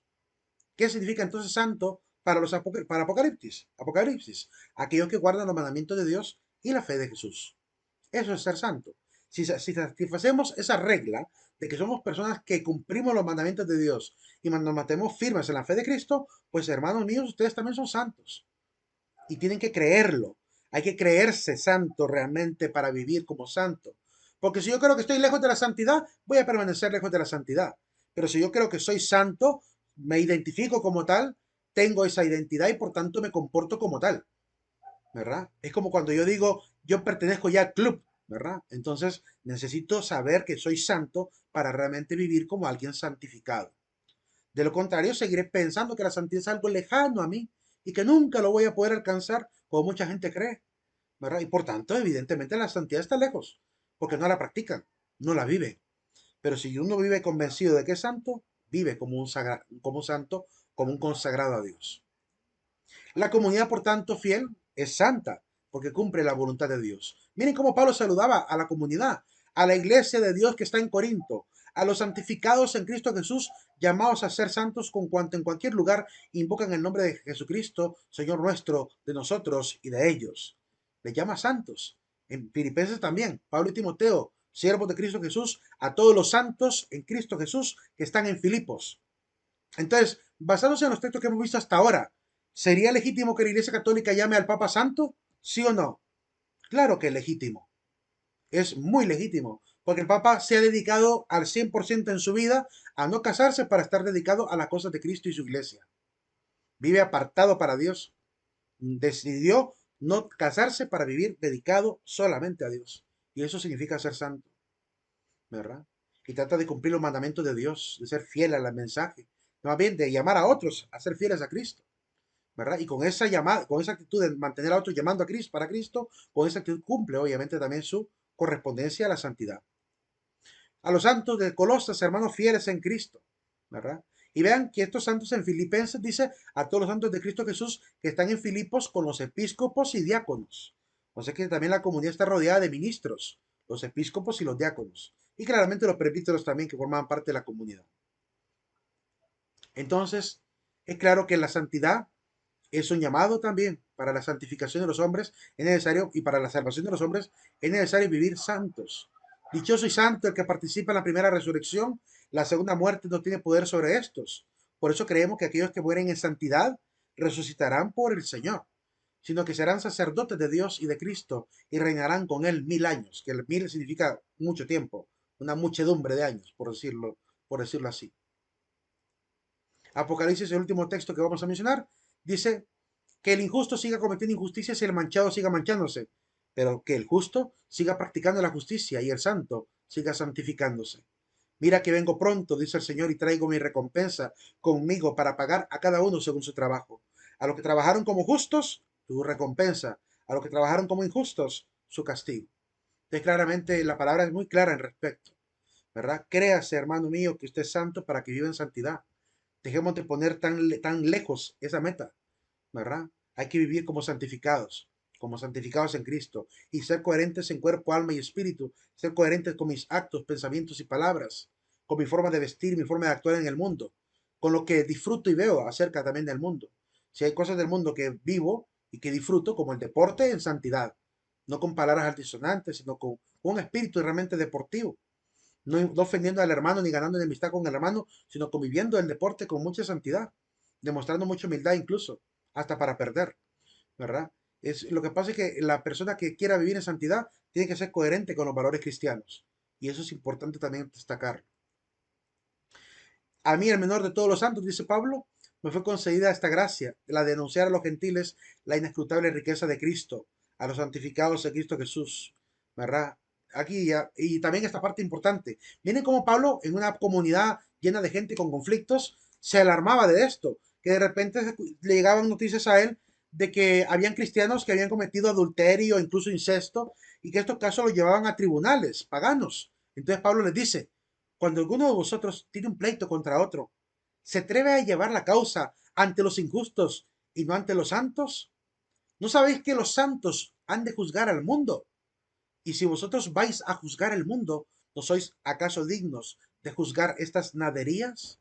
O sea que hay problemas que se viven en la cotidianidad y no hay necesidad de hacer el escándalo público. Como iglesia lo podemos solucionar, ¿verdad? Y podemos llegar a dar una solución sensata conforme a la palabra de Dios, ¿verdad? Y sacar o expulsar a quien realmente no quiere vivir como santo. Aquí hay otros textos que les dejo ahí para que los puedan ver, cómo habla de la asamblea de los santos, ¿verdad? Y cómo también Pedro recuerda el deseo de Dios, seréis santos porque yo soy santo. O incluso Mateo cuando dice que después de que Jesús resucitó, se abrieron los sepulcros y muchos cuerpos de santos difuntos resucitaron y salieron de los sepulcros después de la resurrección de él, entraron a la ciudad santa y se aparecieron a muchos. Estos santos se pueden volver a aparecer a los hermanos en la fe, que es lo que la Iglesia Católica constantemente defiende. Defendemos que han habido santos a lo largo de la historia que han aparecido a los hermanos, como Santa María, que se aparece a algunas personas, para anunciar voluntad del Señor. Así como los ángeles que hacían eso en la antigüedad también, creemos que los santos de la iglesia también han hecho lo mismo si Dios se los permite. ¿Verdad? Ustedes vean qué interesante esto. La gente cree que nosotros sostenemos que de momento que Cristo resucitó, junto con él, igual como dice el texto, muchos otros le siguieron. Es decir, que varios resucitaron después de él porque él liberó del Hades a aquellas almas que estaban listas para vivir como santos, ¿verdad? En el reino de los cielos. Así que no tienen que esperar, muchos de ellos, ¿verdad? El juicio final. Ya tuvieron su juicio particular y ya gozan del cielo eterno. Por eso es que fue posible incluso, ¿verdad? Desde antes de Cristo, algunos ya estaban prácticamente santificados en virtud de lo que Cristo iba a hacer, sobre todo los patriarcas del Antiguo Testamento, como Moisés, por ejemplo, o profetas como Elías, por ejemplo, que aparecieron con Jesucristo incluso platicando en la transfiguración. Entonces, son hombres santos que ya prácticamente en virtud de lo que Cristo estaba realizando, ¿verdad? De la gloria de Cristo realizada en ese momento, ¿verdad? Ellos obviamente ya pudieron resucitar y estar tranquilamente conversando con Jesucristo, aparecidos o resucitados frente a los apóstoles Santiago, Pedro y Juan. Lo que pasa es que la gente a veces limita la vida a la muerte, limita la vida a lo material y por eso, incluidos los cristianos, católicos, evangélicos, algunos, como que tienen desconfianza de Dios, como que Cristo fuera mentiroso. Cristo prometió que todo el que muriera en su palabra y fuera fiel a sus palabras, también resucitaría. Yo lo resucitaré el último día, ¿verdad? Por lo cual es claro que en el último día de la muerte de cada uno, ¿verdad? Vamos a resucitar con Cristo. Mantenemos esa fe y esa esperanza. Por eso creemos que todos los santos apóstoles están con Cristo ya, en la gloria de Dios, igual que María, igual que muchos siguientes cristianos que murieron también martirizados, ya viven en Cristo. No están muertos. La idea de que cuando alguien muere queda dormido, esa es una idea del Antiguo Testamento, cuando Cristo no había realizado el proceso de salvación de los hombres. Esa idea de que cuando alguien muere queda dormido, eso es en el Antiguo Testamento. Los judíos creían eso en el Antiguo Testamento, pero los cristianos no podemos creer en esto ya, porque Cristo redime a los que están muertos y los redime y los levanta de la tumba. Él tiene las llaves del Hades y los libera de incluso del Sheol. Se los libera y se los lleva para el reino de los cielos, porque él tiene la potestad, a él le fueron conferidas las llaves del reino de los cielos. Y las llaves evidentemente del Hades. Razón por la cual no podemos seguir pensando como judíos de que al morir quedamos dormidos. No, esa idea es antiguo testamentaria. La idea veterotestamentaria era esa. Moríamos y íbamos al Sheol, y ahí nos quedamos dormidos hasta que Dios quisiera. Pero en el Nuevo Testamento pasa lo que dice Mateo 27:52.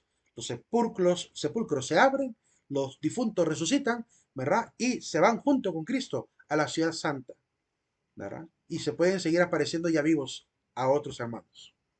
Quien no crea en esto que dice Mateo, anda muy extraviado en la cuestión de la fe cristiana, ¿verdad? Por eso es que lo leo, porque es importante enfatizar esto, en lo cual a veces no coincidimos católicos y evangélicos. Los católicos estamos convencidos de lo que dice Mateo, no solo, no solo porque lo dijo él, inspirado por el Espíritu Santo, sino porque lo hemos visto a lo largo de 2000 años. Hemos tenido la experiencia en 2000 años de hermanos que han aparecido, como cuando Pedro se le aparece a Pedro Nolasco, a uno de los fundadores de la Orden de los Mercedarios. Él tuvo la visión de ver a Pedro en su momento de crucifixión.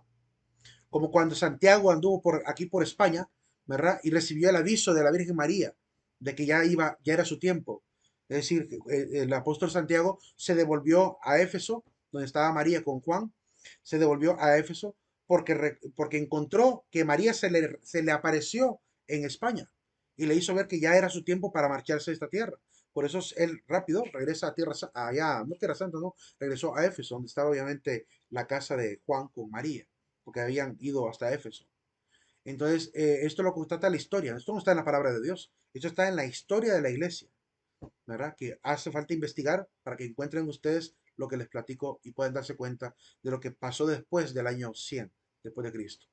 Pero bueno, de hecho, un poco antes del año 100, porque María fue antes del año 100 que obviamente cayó en su dormición. Prosiguiendo. Aquí les platico también de los oleosantos, ¿verdad? De Juan el Bautista, que también era justo y santo, de la gente que está orando ante el Cordero, que presenta oraciones de los santos. Las oraciones que oran los cristianos en el reino de los cielos son oraciones santas, ¿verdad? Las oraciones de los santos, la recompensa de los santos. Miren, hay tantas referencias sobre los santos que yo no sé por qué solo se basaron en Apocalipsis para negar que no hay santos en la iglesia, cuando toda la Biblia está repleta de santos por todos lados. Eso es lo que pasa cuando se quedan solamente con el texto bíblico que algún pastor anticatólico utiliza para atacar a la iglesia católica y no leen la Biblia completa. Eso es lo que pasa cuando nos quedamos con una palabra que se malinterpreta a propósito para tirar solo pedradas en vez de leer la Biblia completa y enterarse de la verdad. Que la verdad es que hay un pueblo santo, Cristo lo ha santificado y gracias a él en esa santidad resucitaremos. Y quien no tenga esa fe, pues tiene vana fe, ¿verdad? Si Cristo no resucitó, vana nuestra fe, dice San Pablo. Por lo cual también nosotros resucitaremos con él, afirma el mismo Pablo. No quedaremos obviamente abandonados en el Sheol. No permitirás que tu santo experimente la corrupción, dice el Antiguo Testamento, porque el verdadero santo resucitará. No en balde también Ezequiel tuvo la famosa visión de los huesos secos, que recobraron la vida, ¿verdad? Ya en las profecías quedaba claro que en el futuro los muertos iban a resucitar, ¿verdad? Y él miraba esa visión de los huesos secos, que a la orden de Dios se levantaron y se volvieron a formar nervios sobre los huesos, carne sobre los nervios. Él vio esa visión de los que resucitarían, ¿verdad? Y eso que se anunció en el Antiguo Testamento se cumple a partir de Cristo en adelante. Bien, ¿alguna pregunta? Si no, pues prosigo. Tienen 30 segundos para hacer cualquier pregunta que tengan sobre el tema de la santidad. Esta frase es bonita. Hay una frase que a veces la gente repite, dice, la iglesia es santa y pecadora. A mí no me gusta esa frase. Y tampoco a los papas. Cuando dicen que la iglesia es santa y pecadora, no. La iglesia no es santa y pecadora. La iglesia es santa aunque abarque pecadores. Es decir, es santa aunque invite pecadores. Es santa aunque reciba pecadores. Porque no podemos creer que se puede vivir siendo santo y pecador a la vez. La santidad y el pecado no pueden convivir. No podrían convivir. La gracia y el pecado no conviven. Entonces no es posible creer que la iglesia a la vez que santa es pecadora. ¿Que hay santos y pecadores? Sí, ¿verdad? Si lo entendemos de esa manera, podríamos decir que tiene cierto nivel de verdad. Pero tenemos que entender que más bien la iglesia es santa aunque abarque pecadores. Lo dice el Catecismo de la Iglesia Católica. La iglesia es pues santa aunque abarque en su seno pecadores, porque ella no goza de otra vida que de la vida de la gracia. Sus miembros ciertamente se alimentan en esta vida, se santifican y se apartan de ella. Si se apartan de ella, contraen pecados y manchas. Es decir, solo el que está lejos de la iglesia es el que puede ser verdaderamente pecador. Pero los que permanecen en gracia de Dios dentro de la iglesia, ¿verdad? Obviamente permanecen en la fe, ¿verdad? Así que los que si se apartan de ella, contraen pecados y manchas que impiden que la santidad de ella se difunda radiante. Entonces, es importante entender esto. El Papa Pablo VI afirmaba esta idea, que aparece en el Catecismo en el numeral 827. Lo digo porque he escuchado a varios católicos diciendo esto. Ah, que nos critican a los católicos porque hay gente que está en el pecado, pero que la iglesia es antipecadora, como para justificar que está bien que ambas cosas se den. Y no, tenemos que entender que hay que repudiar el pecado. No al pecador, pero sí al pecado. ¿Es católica la iglesia cristiana? ¿Por qué? Le llamamos a la iglesia cristiana católica porque la palabra católica en el mundo griego significa universal. Pero antes de explicar esta idea, ¿no tienen preguntas sobre la santidad? ¿Todo claro hasta ahorita? ¿Todo claro? ¿Nadie hizo ninguna pregunta? Me asusta me alegra y a veces me asusta de que no haya retroalimentación.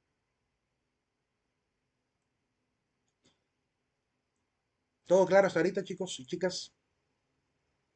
¿Se entiende por qué somos santos? ¿Por qué tenemos que vivir en santidad? ¿Y por qué es un error criticar cuando llamamos al Papa Santo? ¿O a Santa Teresa Santa? ¿O a San Francisco Santo? A veces decimos santo de manera completa, pero cuando el nombre como que no rima, entonces en vez de decir Santo Francisco, decimos San Francisco. Porque decir Santo Francisco suena muy cacofónico. Entonces solo usamos el apócope de santo, San, para agregárselo obviamente al nombre de la persona. San Francisco, Santa Clara. Ahí sí combina Santa Clara. Suena bonito. Pero si dijera incluso San Clara, suena feo. San Clara suena feo. Santa Clara suena bien. ¿Verdad? Entonces agregamos estos apócopes de santo para recordar realmente a estos hermanos que en 2000 años de historia dieron testimonio de Cristo, que cumplieron con los mandamientos a cabalidad, según el testimonio que la misma gente cuenta acerca de ellos, de cómo arrasaron con su testimonio de vida en la comunidad y hasta obraron obras, prodigios, tal como los apóstoles hacían. Prosiguiendo. Eh, Católica, la palabra católica digo que tiene sentido de totalidad, universalidad, integridad, porque somos una comunidad universal, ¿verdad? Somos totalidad porque somos enviadas, la iglesia es enviada a todos los seres humanos. Por eso esa universalidad aparece ahí. Integridad porque somos un solo rebaño. Somos hijos dispersos en un solo rebaño. Es decir, que toda la iglesia cristiana universal o iglesia católica, como se dice en griego, eclesía católica, como aparece en griego, pues es la congregación de los santos, es la comunidad de los santos, ¿verdad? El famoso, ¿cómo se llama? Traductor de la Biblia. ¿Cómo se llama ese traductor de la Biblia? No sé si lo tengo por acá. Creo que lo tengo por aquí. Vamos a ver. Por acá creo que está, si no me equivoco. No, no lo tengo acá. Es que yo tengo una Biblia que recientemente compré, que es la versión de Tyndale. La versión de Tyndale, un cristiano de América del Norte, digo, de Inglaterra, que ha atacado muchas cosas sobre el concepto de la iglesia. Él cuando traducía la palabra iglesia, la traducía como congregación, eliminando el sentido de asamblea o iglesia que tenemos. La iglesia católica utiliza todos los sinónimos. Es decir, decimos que somos la congregación o comunidad de los santos. Porque congregar es llamar a alguien, es convocar a alguien para que se reúna. Por eso decimos que la iglesia es la llamada del Señor, ¿verdad? Significa convocar la palabra eclesía. Así que no está mal traducido. No nos complicamos la vida con esos términos. Pero al parecer él tenía como que una intención oscura detrás de cambiar el sentido de iglesia a congregación, como para desvalorar la potestad de la Iglesia Católica de ser la única iglesia de Cristo y para permitir que cualquiera se pueda congregar donde le dé la gana, sin pertenecer a la Iglesia Católica. Entonces, como prácticamente la Iglesia Católica acaparó el término iglesia para ella, llamando a la Iglesia Católica a todos los lugares donde había reunión de fieles, ¿verdad? Donde hubiese una iglesia de fieles reunida, ahí obviamente es una asamblea, por lo cual recibía el título de Iglesia Católica. Dada ese acaparamiento del término, él intentó cambiar el sentido de la palabra, traduciendo la palabra eclesía como congregación. Es curioso, ¿verdad? Cómo de alguna manera, al desligarse del tronco, quiere cambiar lo que en el tronco era prácticamente la tradición eclesial. Pero bueno, eso lo único que demuestra es que quieren adaptar la iglesia a su modo. Quieren adaptar los conceptos a su modo y no pertenecer a la iglesia que por mucho tiempo ha permanecido como la primerita y oficial, eh, porque la historia lo demuestra, ¿verdad? Y la iglesia no lo dice por arrogancia, lo dice porque esa es la verdad histórica, ¿verdad? Si usted busca cuál ha sido la única iglesia católica cristiana, la única iglesia cristiana que ha existido en cada uno de los siglos, desde el siglo I hasta el siglo XX, siglo XXI, va a encontrar que la única iglesia que tiene respaldo histórico de cada etapa y de lo que se hacía en el año 50, 100, 150, 200, etcétera, es la iglesia católica, porque no había más iglesias, era una sola iglesia cristiana, que se le apodó católica. ¿Cuándo se le apodó católica? Ya lo voy a explicar. La iglesia católica tiene entonces la misión de Cristo, de ir por todo el mundo, es decir, ir por todo lo que el griego llamaba el cosmos, el mundo, el universo, ¿verdad? En un momento llamamos universo a todo lo que está fuera del planeta, pero en aquel momento, en el mundo griego, la idea de universo era prácticamente la Tierra, ¿verdad? En ese sentido. Por eso la iglesia tiene una misión universal, está dedicada a todo el universo de los países que están en este globo terráqueo. Por tanto, recordamos el mandamiento de Jesucristo. Vayan por todo el mundo y prediquen el Evangelio a toda criatura, es decir, a toda la gente. Tiene, por tanto, una cualidad la iglesia, la cualidad de ser universal, porque obviamente es a toda la humanidad. También hay que recordar que la palabra católicos significa esto, universal. ¿Cuándo aparece la palabra? De hecho, aquí lo voy a mostrar. Ahí está la palabra católicos. La primera letra es kappa, la segunda alfa, teta, omicron, la lambda, la ipsilon, kappa, omicron, la ipsilon nuevamente, ¿verdad? La iota, perdón, dije ipsilon y era iota, kappa, omicron, ipsilon y la última es la letra z, que hace su sonido de ese final. Entonces, es una sigma final, perdón, es una sigma final. En este caso, pues, la palabra católico significa universal. ¿Cuándo fue la primera vez que sonó la palabra católica en el mundo? donde aparece por primera vez el término. Y esto nos va a ayudar a entender algo. Los hermanos no católicos dicen que la Iglesia Católica fue fundada por Constantino. Aquí donde yo vengo a desmentir esa falacia. Fácilmente, muy fácilmente. Con un pequeño texto. Del año 108 al año 110 aparece una carta de este personaje cristiano llamado Ignacio de Antioquía, hoy llamado por la Iglesia San Ignacio de Antioquía. Ignacio de Antioquía murió martirizado, como pueden ver en la imagen, tirado a las fieras para que se lo comieran durante la persecución cristiana. Él era compañero de trabajo de otro cristiano famoso que era Policarpo de Esmirna, o llamado San Policarpo de Esmirna, quien a su vez fue discípulo directo del apóstol Juan. O sea, ellos son contemporáneos al apóstol San Juan. Fueron cristianos al mismo tiempo que Juan era apóstol.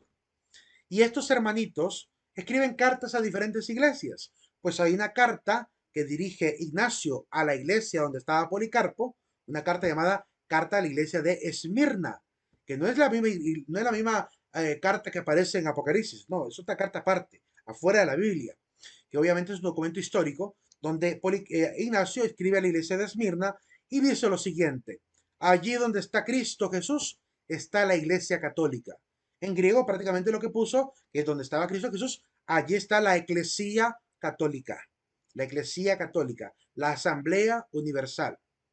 Eso está en la carta llamada Carta a la Iglesia de Esmirna o Epístola ad Esmirnaios, capítulo 8, verso 2.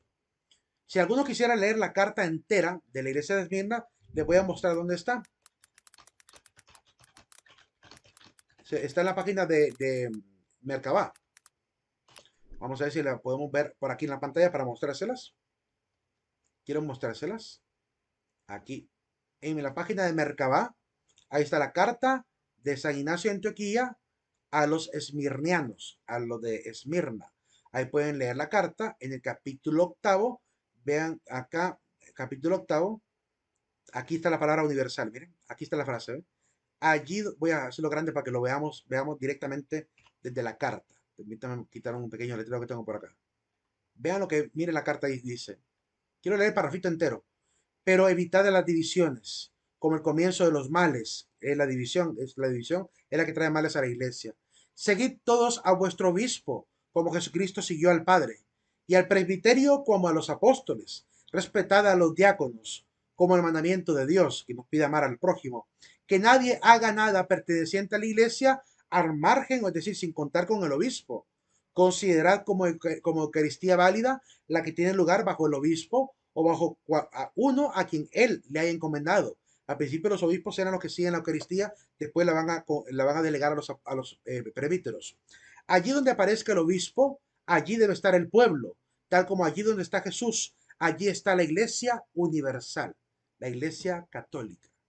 ¿Verdad? Que obviamente la carta está escrita en griego, por eso se traduce como universal aquí. No porque en griego sería eclesía católica. No es legítimo aparte del obispo ni bautizar ni celebrar una fiesta de amor, pero todo el que él aprueba, esto es también agradable a los ojos de Dios, que todo lo hagáis sea seguro y válido. Entonces hay que leerse las cartitas de estos hermanitos del primer siglo. Miren, ahí está la cartita de la iglesia a la iglesia de Esmirna. Y hay muchas más cartas. Si ustedes buscan, por ejemplo, las cartas de Policarpo de Esmirna, van a encontrar, por ejemplo, aquí en la página de Cleros, está la carta de San Policarpo, ¿verdad? Esta es la carta a los filipenses de San Policarpo.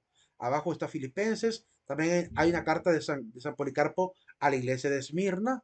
No, perdón, esta es la misma carta. ¿Es la mismita? ¿Quiero ver? Sí, es la misma carta de los filipenses. Después pueden buscar las cartas de, aquí está, epístola de los, incluso en Wikipedia está la información de la carta para que puedan ir a leer un poquito sobre esta carta. Quiero ver si aparece el año de composición. Supuestamente alrededor del año 135 aproximadamente. Dice que la carta podría haber surgido, elaborada ante los problemas causados por una herejía que era la herejía de Marción, ¿verdad? En el año 135. O sea que estamos apenas 35 años después de la muerte del apóstol Juan, ya están estas cartas caminando en el pueblo cristiano. Para que vean cómo lo que dicen algunos hermanitos de que la iglesia católica se la inventó Constantino no tiene ni pies ni cabeza. Quiero quitar aquí la Biblia, que no están viendo nada en pantalla. Ahora sí.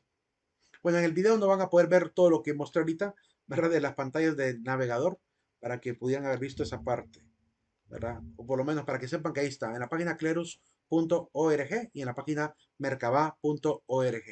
Ahí pueden encontrar ustedes esas cartas. Incluso, si quieren, pueden preguntarle a ChatGPT. Le pueden preguntar a ChatGPT sobre las cartas de San Ignacio, ¿verdad? Que les enumeren cuáles son las cartas de San Ignacio de Antioquía y seguramente les va a dar la respuesta. De hecho, probémoslo si quieren para que vean. Quiero probarlo aquí ya que tengo ChatGPT. Podemos preguntarle, chat, ¿cuáles enumera las cartas de San Ignacio de Antioquía? Con su fecha. Ahí está, y aparece la carta a los Efesios, carta a los Magnesios, carta a los Tralianos, carta a los Romanos, carta a los Filadelfios, carta a los Esmirniotas del año 107, era muy cercano, 107 y 108, la carta a San Policarpo también, el mismo año. Son 7 cartas, las de San Ignacio de Antioquía. Por si quieren buscarlas, están gratuitas en internet todas esas, para que las puedan leer y enterarse cómo era el mundo cristiano primitivo. Porque es importante salir de esas dudas en vez de generar ese montón de falacias. Hay que investigar, hay que leer mucho, ¿verdad? Y hay gente que ni siquiera se entera que existían estos primeros cristianos, ¿verdad? Ni siquiera los conocía. Prosiguiendo. Y la relación tan cercana con los apóstoles que tenían además. Por eso son fuente primordial de la tradición apostólica, estos famosos primeros cristianos. Incluso a ChatGPT le pueden preguntar a ustedes cuáles son los padres de la iglesia primitiva. Y le va a dar el nombre de Policarpo, de Ignacio, Ireneo, Justino, etcétera, San Clemente, etcétera. Y le pueden preguntar por cada uno de ellos cuáles son sus obras para que las puedan ir a leer, para darse cuenta qué escribían los primeros cristianos de la antigüedad, para que sepan cómo vivían estos santos de Cristo. Cuarta cualidad de la iglesia, es católica porque obviamente, es apostólica porque también evidentemente el fundamento son los apóstoles. Ellos son las piedras, ¿cómo se llama? Son la masa rocosa ¿cómo se llama? De la iglesia. Son el cimiento, ¿verdad? Cristo es la piedra angular y ellos son el cimiento. Por lo cual encima de ellos construyen todo lo demás, cual piedras vivas que somos todos. Todos somos piedras vivas en el templo que llamamos iglesia, ¿verdad? Así que todos somos parte de este miembro, de este cuerpo místico de Cristo, ¿verdad? De esta iglesia de Dios. El origen obviamente es apostólico, ellos fueron los testigos oculares, testigos auditivos también, de lo que Cristo hizo. Así que también fueron los primeros enviados, de ahí la palabra apóstol. Apóstol significa aquel que es enviado, ¿verdad? Y por tanto, al ser enviados por Cristo mismo, ¿verdad? Reciben ese nombre. Ahí quiero aclarar un pequeño detalle. Solo han habido 14 apóstoles, aunque todos los miembros de la iglesia tenemos que cumplir con un apostolado, pero enviados por Cristo solamente han habido 14, que Él mismo directamente los envió.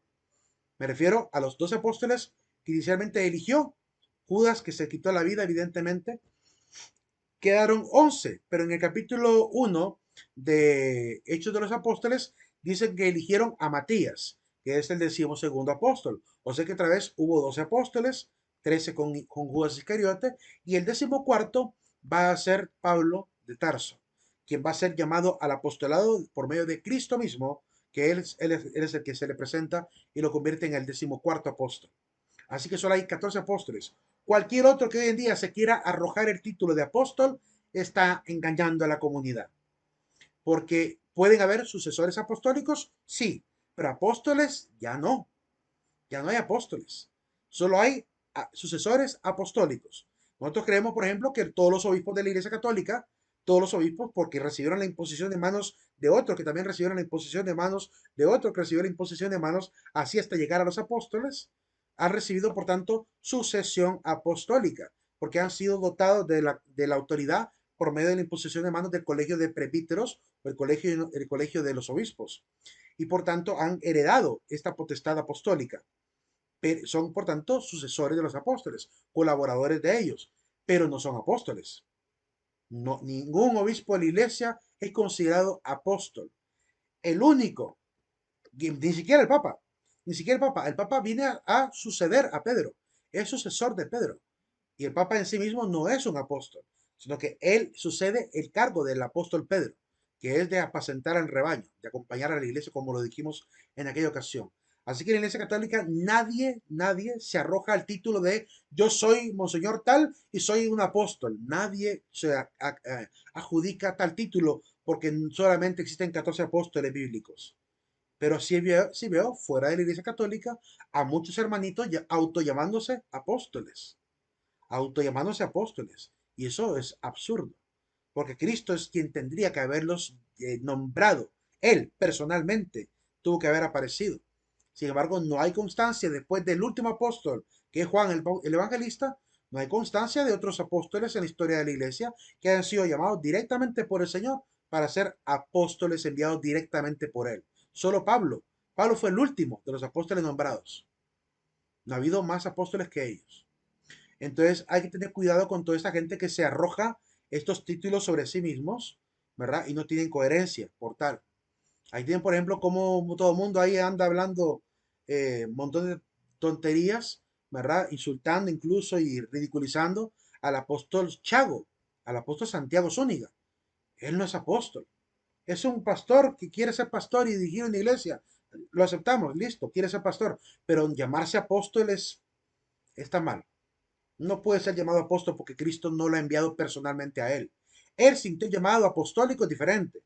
De querer ser él, vivir como si fuera un apóstol, su vida es diferente. Pero ya, llamado apóstol como tal, de manera como un título honorífico, solamente los apóstoles enviados por Cristo. Entiéndase esto. Todos los cristianos somos sucesores prácticamente de la enseñanza apostólica y tenemos la misión de evangelizar, pero nadie puede arrojarse sobre sí mismo esa dignidad de ser llamado apóstol. Cualquiera que lo haga, cuidado, cuidado, porque puede estar muy por fuera del Evangelio, muy por fuera de lo que históricamente hemos vivido como iglesia en 2000 años, ¿verdad? Y muy fuera de lo que la palabra de Dios también explica. Prosiguiendo, ha sido transmitida esta potestad apostólica a la iglesia. La iglesia guarda con la ayuda del Espíritu Santo y transmite también con ayuda del Espíritu Santo esta enseñanza a los apóstoles. Entonces la iglesia es la administradora de este depósito de la fe, de las sanas palabras oídas de los apóstoles, y por tanto cualquier cosa que se diga contrario a esto, ¿verdad? A la enseñanza de los apóstoles, no se considera parte de la doctrina. Se puede considerar un ataque de herejía, un ataque de apostasía o una división total de doctrina. Entonces, claramente la iglesia tiene que custodiar que no se cambie ni tergiverse lo que los apóstoles han establecido o hecho. Por ejemplo, el apóstol Pablo dejó a los episcopos y ni siquiera el Papa tiene la potestad de quitar a los episcopos de la iglesia, porque eso es un cargo de la revelación bíblica. No puede borrar a los obispos, no puede borrar a los episcopos, no, es lo mismo, episcopos y obispos es lo mismo, solo que episcopos en griego y obispos en castellano. No puede quitar los presbíteros, no puede quitar a los diáconos. Ningún papa tiene esa potestad. Y el papa que lo quiera hacer, se va a llevar encima a toda la iglesia, ¿verdad? Toda la iglesia le va a caer encima, porque eso es algo revelado por la palabra y no podemos cambiar eso. Por mucha potestad que tenga, no puede cambiar lo que Pablo dejó establecido. Por esa razón seguimos guardando esa jerarquía de iglesia de obispos, sacerdotes y diáconos hasta el día de hoy. Por tanto, también en la sucesión hay que cuidarla. Si fueron obviamente herederos de este ministerio de los apóstoles, este ministerio pastoral de acompañar a las iglesias, de establecer presbíteros en las iglesias, pues esa tarea pastoral las deben seguir realizando hasta el día de hoy, porque cada cierto tiempo es necesario renovar a los ministros de la iglesia. Así que estos episcopos, ¿verdad? Que reciben obviamente la asistencia de los presbíteros, deben seguir apareciendo cada cierto tiempo. Y para eso necesitamos pues que haya un pastor visible, ¿verdad? Y en este caso ha sido el sucesor de Pedro, con quien se considera sumo pastor de la iglesia, que es el que obviamente permite que se puedan nombrar nuevos obispos y cada obispo pues en conjunto con la conferencia episcopal deciden nombrar, bueno, a veces solo el obispo lo decide, permitir que alguien acceda al ministerio del presbiterado. De tal manera que en la iglesia católica nadie se ha arrojado a sí mismo ninguna autoridad. Todas las autoridades que en la iglesia existen se han adquirido porque otros la han heredado de los apóstoles en adelante. Esa es la manera como nos mantenemos en la iglesia unidos y nadie se anda robando autoridades que no le competen. Al contrario, son examinados al extremo, son muy examinados. Para que un sacerdote pueda llegar a ser sacerdote, ya les voy a contar todo lo que tiene que pasar. Vivimos, por tanto, en comunión, comunión de la fe, comunión en los sacramentos, comunión obviamente en los carismas, comunión en los bienes, ¿verdad? Compartimos a veces con los necesitados lo que tenemos, como cuando celebramos la misa de la libra y compartimos esa comidita con la gente necesitada de los barrios marginales. La comunión en la caridad. Todos estamos llamados a repercutir por el bien de todos. en los demás, en los más desprotegidos. Y claramente tenemos en la iglesia también, ¿verdad?, en comunión a una madre, que es la Virgen María, considerada por muchos madre de todos los santos, madre de todos los hijos de Dios Padre, madre también de los cristianos, ¿verdad? Que obviamente la queremos recibir como Juan la recibió en su casa. Jesús le dice a Juan, Juan, ahí tienes a tu madre, y le dice a María, madre, ahí tienes a tu hijo, ¿verdad? Le entrega a María a Juan. Y Juan, dice el texto, de ese momento la recibió en su casa. Pues así como el amor de Juan demostró evidentemente aceptar a María como suya, también en la Iglesia Cristiana Católica recibimos a María constantemente y la saludamos y la honramos por ser la madre de nuestro Señor, como Isabel lo hizo. Bendita la que ha creído, ¿verdad? Bendita tú entre las mujeres. ¿Quién soy yo para que venga a mí la madre de mi Señor? Ese título y ese honor que el ángel le dio, la llena de gracia, la favorecida, ¿verdad? Ese título que ella misma reconoce que va a tener, la bienaventurada Virgen María, la seguimos obviamente honrando, porque si Cristo es nuestro emperador, ella es nuestra emperatriz, es la madre emperatriz. Y si Cristo es nuestro rey, ella es nuestra reina madre también. Así la aceptamos por amor, por el puro amor que le tenemos, la aceptamos como tal. Y si ella estuviera ahorita en la tierra viva, créame que los católicos la convertimos en reina de los seres humanos. La quisiéramos tener de reina, gobernando junto con su hijo, ¿verdad? Jesús no tiene esposa, suficiente con su madre, para que ella sea ejemplo de mujer para las mujeres, ejemplo de madre para las madres, ejemplo también de cristiana para las mujeres, ¿verdad? Mujer orante para ejemplo de todos los cristianos. María, pues obviamente es arrojada en el mundo cristiano con muchas, ¿cómo se llama? Es tenida en el mundo cristiano como muchas, con muchos atributos, con muchos títulos que le hemos dado por el amor mismo que le profesamos. Un amor derivado del amor que Cristo nos pide tenernos unos a otros, pero a ella con una estima aún mayor que sobre todo los hermanos, ¿verdad? Y ahí hombres y mujeres estamos de acuerdo, por lo menos en la Iglesia Católica, de darle esa dignidad a ella y de reconocerla. Igual siguiendo más o menos la misma tradición del mundo humano. En el mundo humano, cuando alguien tenía una madre y él era rey, su madre también era reina. Entonces, automáticamente Cristo siendo nuestro rey, pues María es la reina madre. Si Cristo es nuestro emperador, pues María es nuestra emperatriz. Ella es la madre del rey, madre del emperador. Y en la tierra, toda mujer que tenía un hijo rey o emperador adquiría automáticamente ese título. Por lo cual, si así lo hacemos en el mundo humano, pues imagínense cómo no lo haremos en función de los reinos de los cielos. Ella es prácticamente, al igual que la madre de Constantino era la reina Helena o la emperatriz Helena, pues también María se convierte para nosotros, en virtud de Cristo, nuestro rey, en madre y emperatriz. Como cristianos católicos reconocemos su lugar por encima de los hombres, pero por debajo como sierva del Señor, ¿verdad? Es decir, que el hecho de que ella sea nuestra reina no significa que tampoco desconozcamos, ¿verdad?, que ella se considera a sí misma sierva de Dios y que no, ella no nos está pidiendo este tipo de devoción, ni nos pide este tipo de amor, ni este tipo de honor que le tributamos, pero le tributamos este amor y devoción porque así queremos y así es el amor que le tenemos, ¿verdad? Y nos gustaría tener la oportunidad en algún momento de la historia, todos los seres humanos cristianos católicos, de hacer una larga fila para pasar uno por uno frente a la Santa Madre, para abrazarla con mucho amor, porque ella, por ella, humana como nosotros, porque no es divina, es humana, humana como nosotros, pero por ella, y ese humilde, hágase en mí según tu palabra, vino la salvación que nos dará la vida eterna. Y le estamos suficientemente agradecidos porque arriesgó su vida en una época en la que la podrían haber apedreado por decirle sí al Señor al quedar embarazada de una persona que no era su esposo, ¿verdad? Que fue la persona del Espíritu Santo. Y ella arriesgó la vida, ¿verdad?, a decir sí y quedar embarazada de una manera majestuosa. Por ese sí, le estamos suficientemente agradecidos y le tenemos un gran amor y aprecio. Y cristiano que no está agradecido con María es un mal agradecido. Así es así. Así es la lógica. Es un malagradecido quien no esté de acuerdo conmigo en este punto. María merece todo el reconocimiento de la humanidad porque ella, por ella, vino la salvación al mundo. Cristo nos salvó porque ella dijo sí, hágase en mí según tu palabra.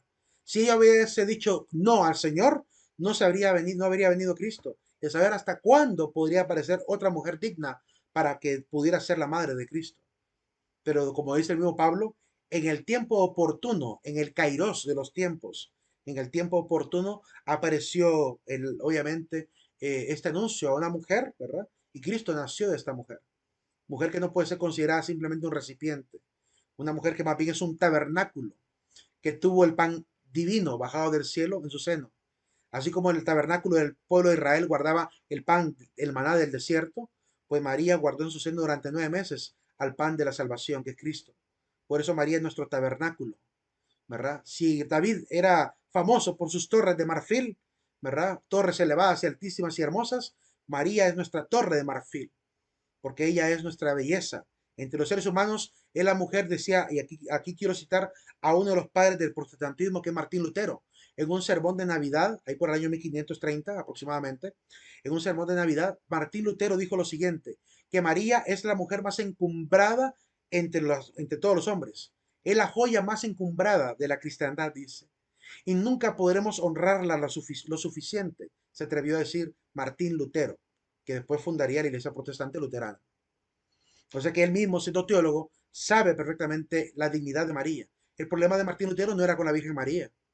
El problema de Martín Lutero era por el tema de la fe y las obras. Ese problema que ya se le dio solución, gracias a Dios, hoy en día con la Iglesia Luterana.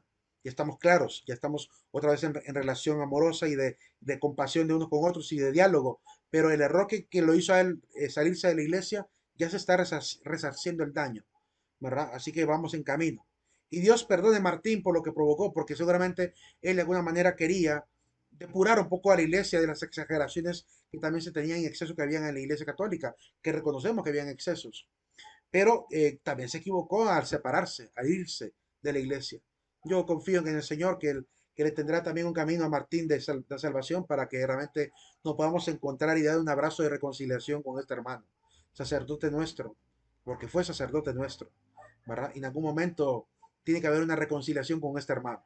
Ya estamos reconciliándonos con los hermanos luteranos, pues esperamos que en el futuro, si Martín Lutero no es arrogante y no está condenado, ¿verdad? Esperemos que nos encontremos con él y nos demos un abrazo de hermanos. Entonces, de igual manera, la vida eterna es importante. Creemos que Dios perdona los pecados, creemos que hay vida después de este tiempo, ¿verdad? Y habrá vida eterna. Vamos a hablar un poquito de estos misterios acerca del perdón de los pecados, resurrección de los muertos y la vida eterna. Aunque el perdón de los pecados, hay que entender que vamos a ver el sacramento de la reconciliación, así que no hablaremos demasiado. Pero es evidente que el perdón de los pecados es una cosa en la cual debemos creer, porque realmente es parte de la vida de la iglesia también. Bien, ¿alguna pregunta hasta ahora?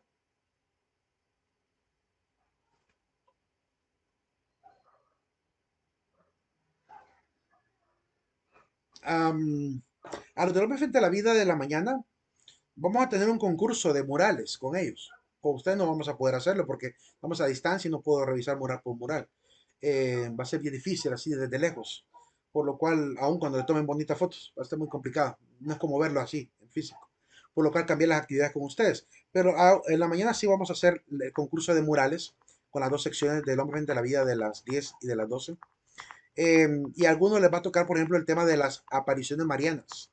Aunque ustedes no lo van a poder investigar, yo les aconsejo que busquen cuáles son las apariciones marianas aprobadas por la Iglesia Católica, que lean la historia de cómo fue que María se apareció a diferentes personajes a lo largo de la historia y por qué la Iglesia lo aprobó, por qué la Iglesia considera que fueron verdaderas, qué es lo que hubo detrás de cada una de las apariciones, qué es lo que se comunicó en cada aparición. Porque María no venía simplemente a pasear, venía a avisar evidentemente cosas de parte del Señor, así como cualquier ángel lo hace, ¿verdad? Que puede anunciar al pueblo, ¿verdad? Voluntad del Señor. Pues creemos que María ha venido a acompañar a la iglesia cada cierto tiempo para comunicar cosas de parte de Dios. No ha anunciado novedades, ¿verdad? Quizás novedades de tipo temporal, sí, pero novedades de tipo divino ya no, porque ya toda la revelación ya está dada. Lo que ha venido es a animarnos a la reconciliación, a la búsqueda del perdón de los pecados, a la confesión, al asistir a la Eucaristía, a la oración del pan, a permanecer en Cristo y en su corazón, para que realmente pueda haber salvación y el mundo no perezca, ¿verdad? Realmente de tan pronto. Entonces pide oración, pide entrega, pide coherencia. Eso es lo que anda anunciando María en cada vez que se ha aparecido a lo largo de la historia de la salvación hasta el día de hoy. Y creemos que lo sigue haciendo. De hecho, dentro de poco vamos a celebrar el aniversario de la universidad, que tiene que ver también con las apariciones de Medjugorje, ¿verdad? Donde María se ha seguido apareciendo cada día a las 11 de la mañana, 11:25 de la mañana de Honduras aproximadamente, se aparece en Bosnia-Herzegovina ante una de los seis videntes, solo ha quedado una de los seis videntes. Los demás están vivos, pero solamente una ha quedado todavía pendiente de las visiones, que es el caso de Mirjana, ¿verdad? Además está Ivanka, está Marilla, está Iván, etcétera, que han sido videntes de esta aparición de María, pero a cada uno pues se le dio una misión particular y cada uno tomó su vocación particular. Uno se hizo sacerdote, otro se hizo predicador del evento, otra se convirtió prácticamente en mujer casada, una ha quedado directamente dedicada a la oración constantemente con los peregrinos. Es decir, cada uno ha tomado un camino diferente de los seis videntes que de hace 30 y pico de años han tenido estas visiones. Investíguenlo, investiguen y sobre todo lo que María ha estado comunicando para que vean que no es nada incoherente con respecto a la palabra de Dios. Al contrario, nos pide una coherencia muy clara. La iglesia hasta ahorita no lo ha aprobado, no ha aprobado estas apariciones como oficiales, pero está acompañando el fenómeno, ¿verdad? Para ver cómo se desarrolla. Pero apenas la iglesia, digamos, llegara a oler siquiera algo de sospecha de falsedad, la iglesia va a decir, no, ahí no hubo apariciones. Lo va a llegar a afirmar. Por ahorita, la actitud de la iglesia es de observación, acompañamiento y dirección espiritual a los que están yendo de visita a Bosnia-Herzegovina para vivir estos momentos de cercanía con estas apariciones. Y revisar si hay algún exceso o no respecto a lo que digan los videntes, si están en la sana doctrina o no. Todo eso se está vigilando, ¿verdad? Y dependiendo cómo se desarrollen, supuestamente vienen unos secretos que van a revelar, que van a dar a conocer. Cuando eso se revele, la iglesia va a tener que determinar si hubo o no coherencia en todo, si hay o no apariciones marianas, y también hay que ver los frutos de conversión. Si la gente se curaba y había frutos de conversión, podemos decir que pasaban cosas maravillosas.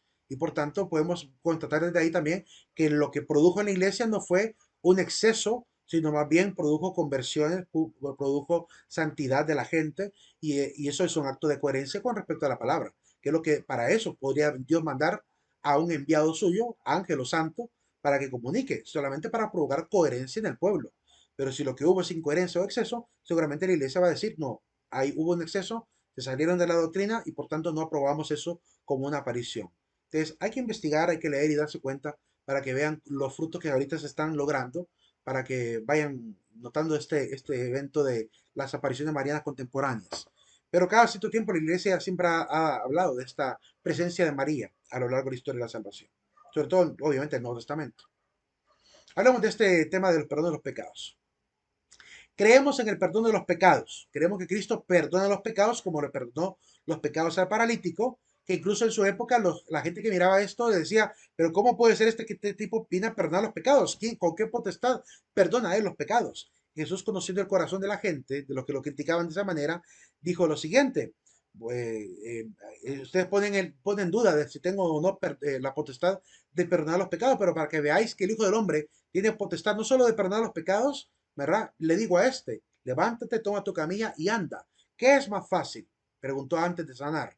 ¿Qué era más fácil? ¿Perdonar los pecados o pedirle realmente que se levante?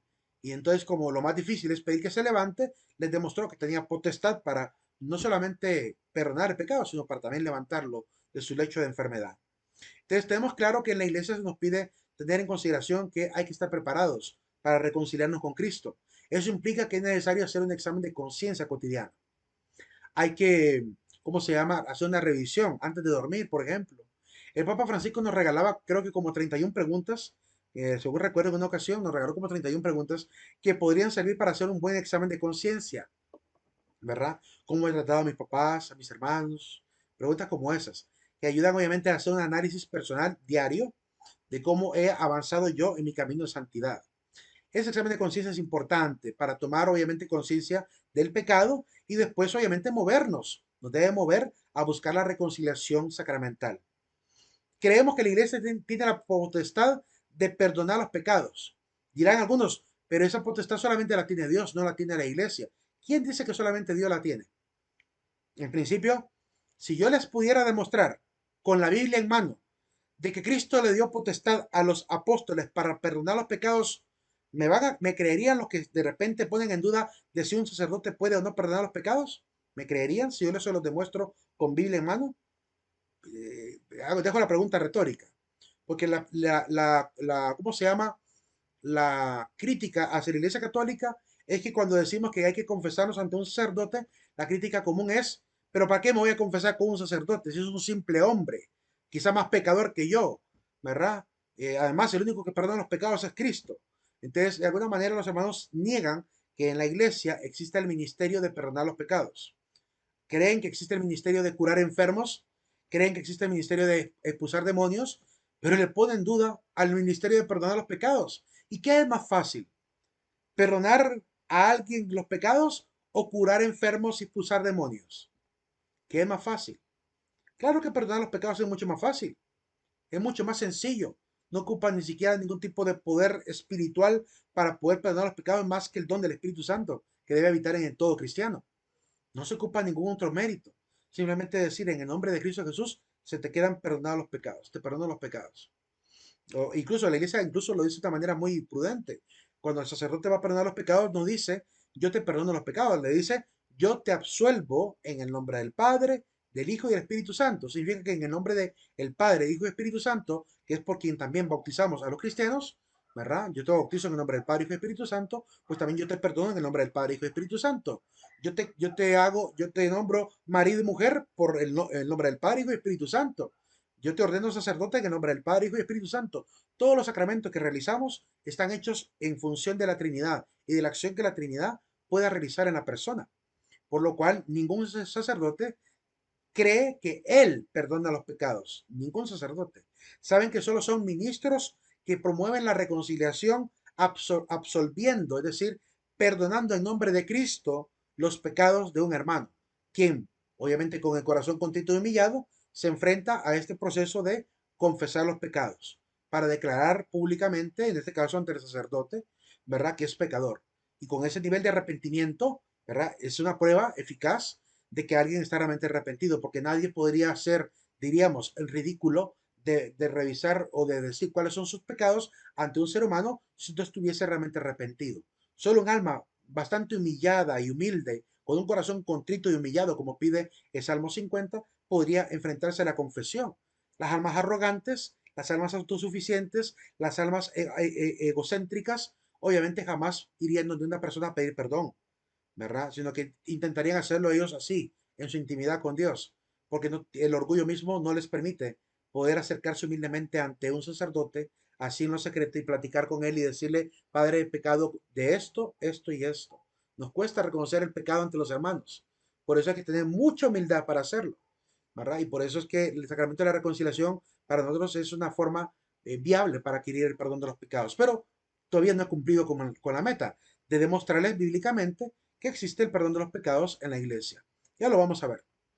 Pero también la reconciliación fraternal, es decir, además de pedir perdón a la iglesia por los pecados personales, puedo pedirle perdón a mi hermano por un pecado que cometí con él, ¿verdad? Y el hermano tiene que perdonarme los pecados. Tiene que también entender que él tiene la potestad de perdonarme a mí por el pecado que cometí para con él, ¿verdad? Entonces, por ese motivo también la reconciliación fraterna es importante. Ahora, si nos podemos confesar, de la confesión vamos a hablar más adelante y más adelante les presento los textos bíblicos a lo cual hago referencia. Para que veamos desde el punto de vista bíblico si tengo o no tengo la razón, o la iglesia, mejor dicho, porque no es mi razón, es la razón de la iglesia, ¿verdad? Si la iglesia tiene o no razón de Y que hay potestad para perdonar los pecados. Dime. ya es hora de marcar asistencia. Yo no sé por qué no sonó la alarma, chicos. Fíjense que la puse. Sí, está ahí, las 5 p.m. todos los días. Se fijó si es PM. Ah, Que me sí, pasa que a veces pongo AM en vez de probablemente PM. eso sea. Vamos entonces a marcar el aula Víctor. Permítame, les dejo de compartir esto para compartir la pantalla y marcar. Vamos a ver, de las 5 a las 5:10. Marcamos la hora con la palabra oveja. La palabra oveja.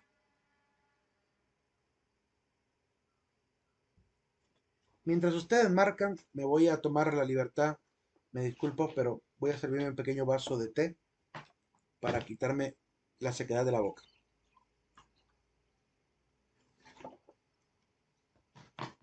Aprovechando que ustedes están marcando la asistencia.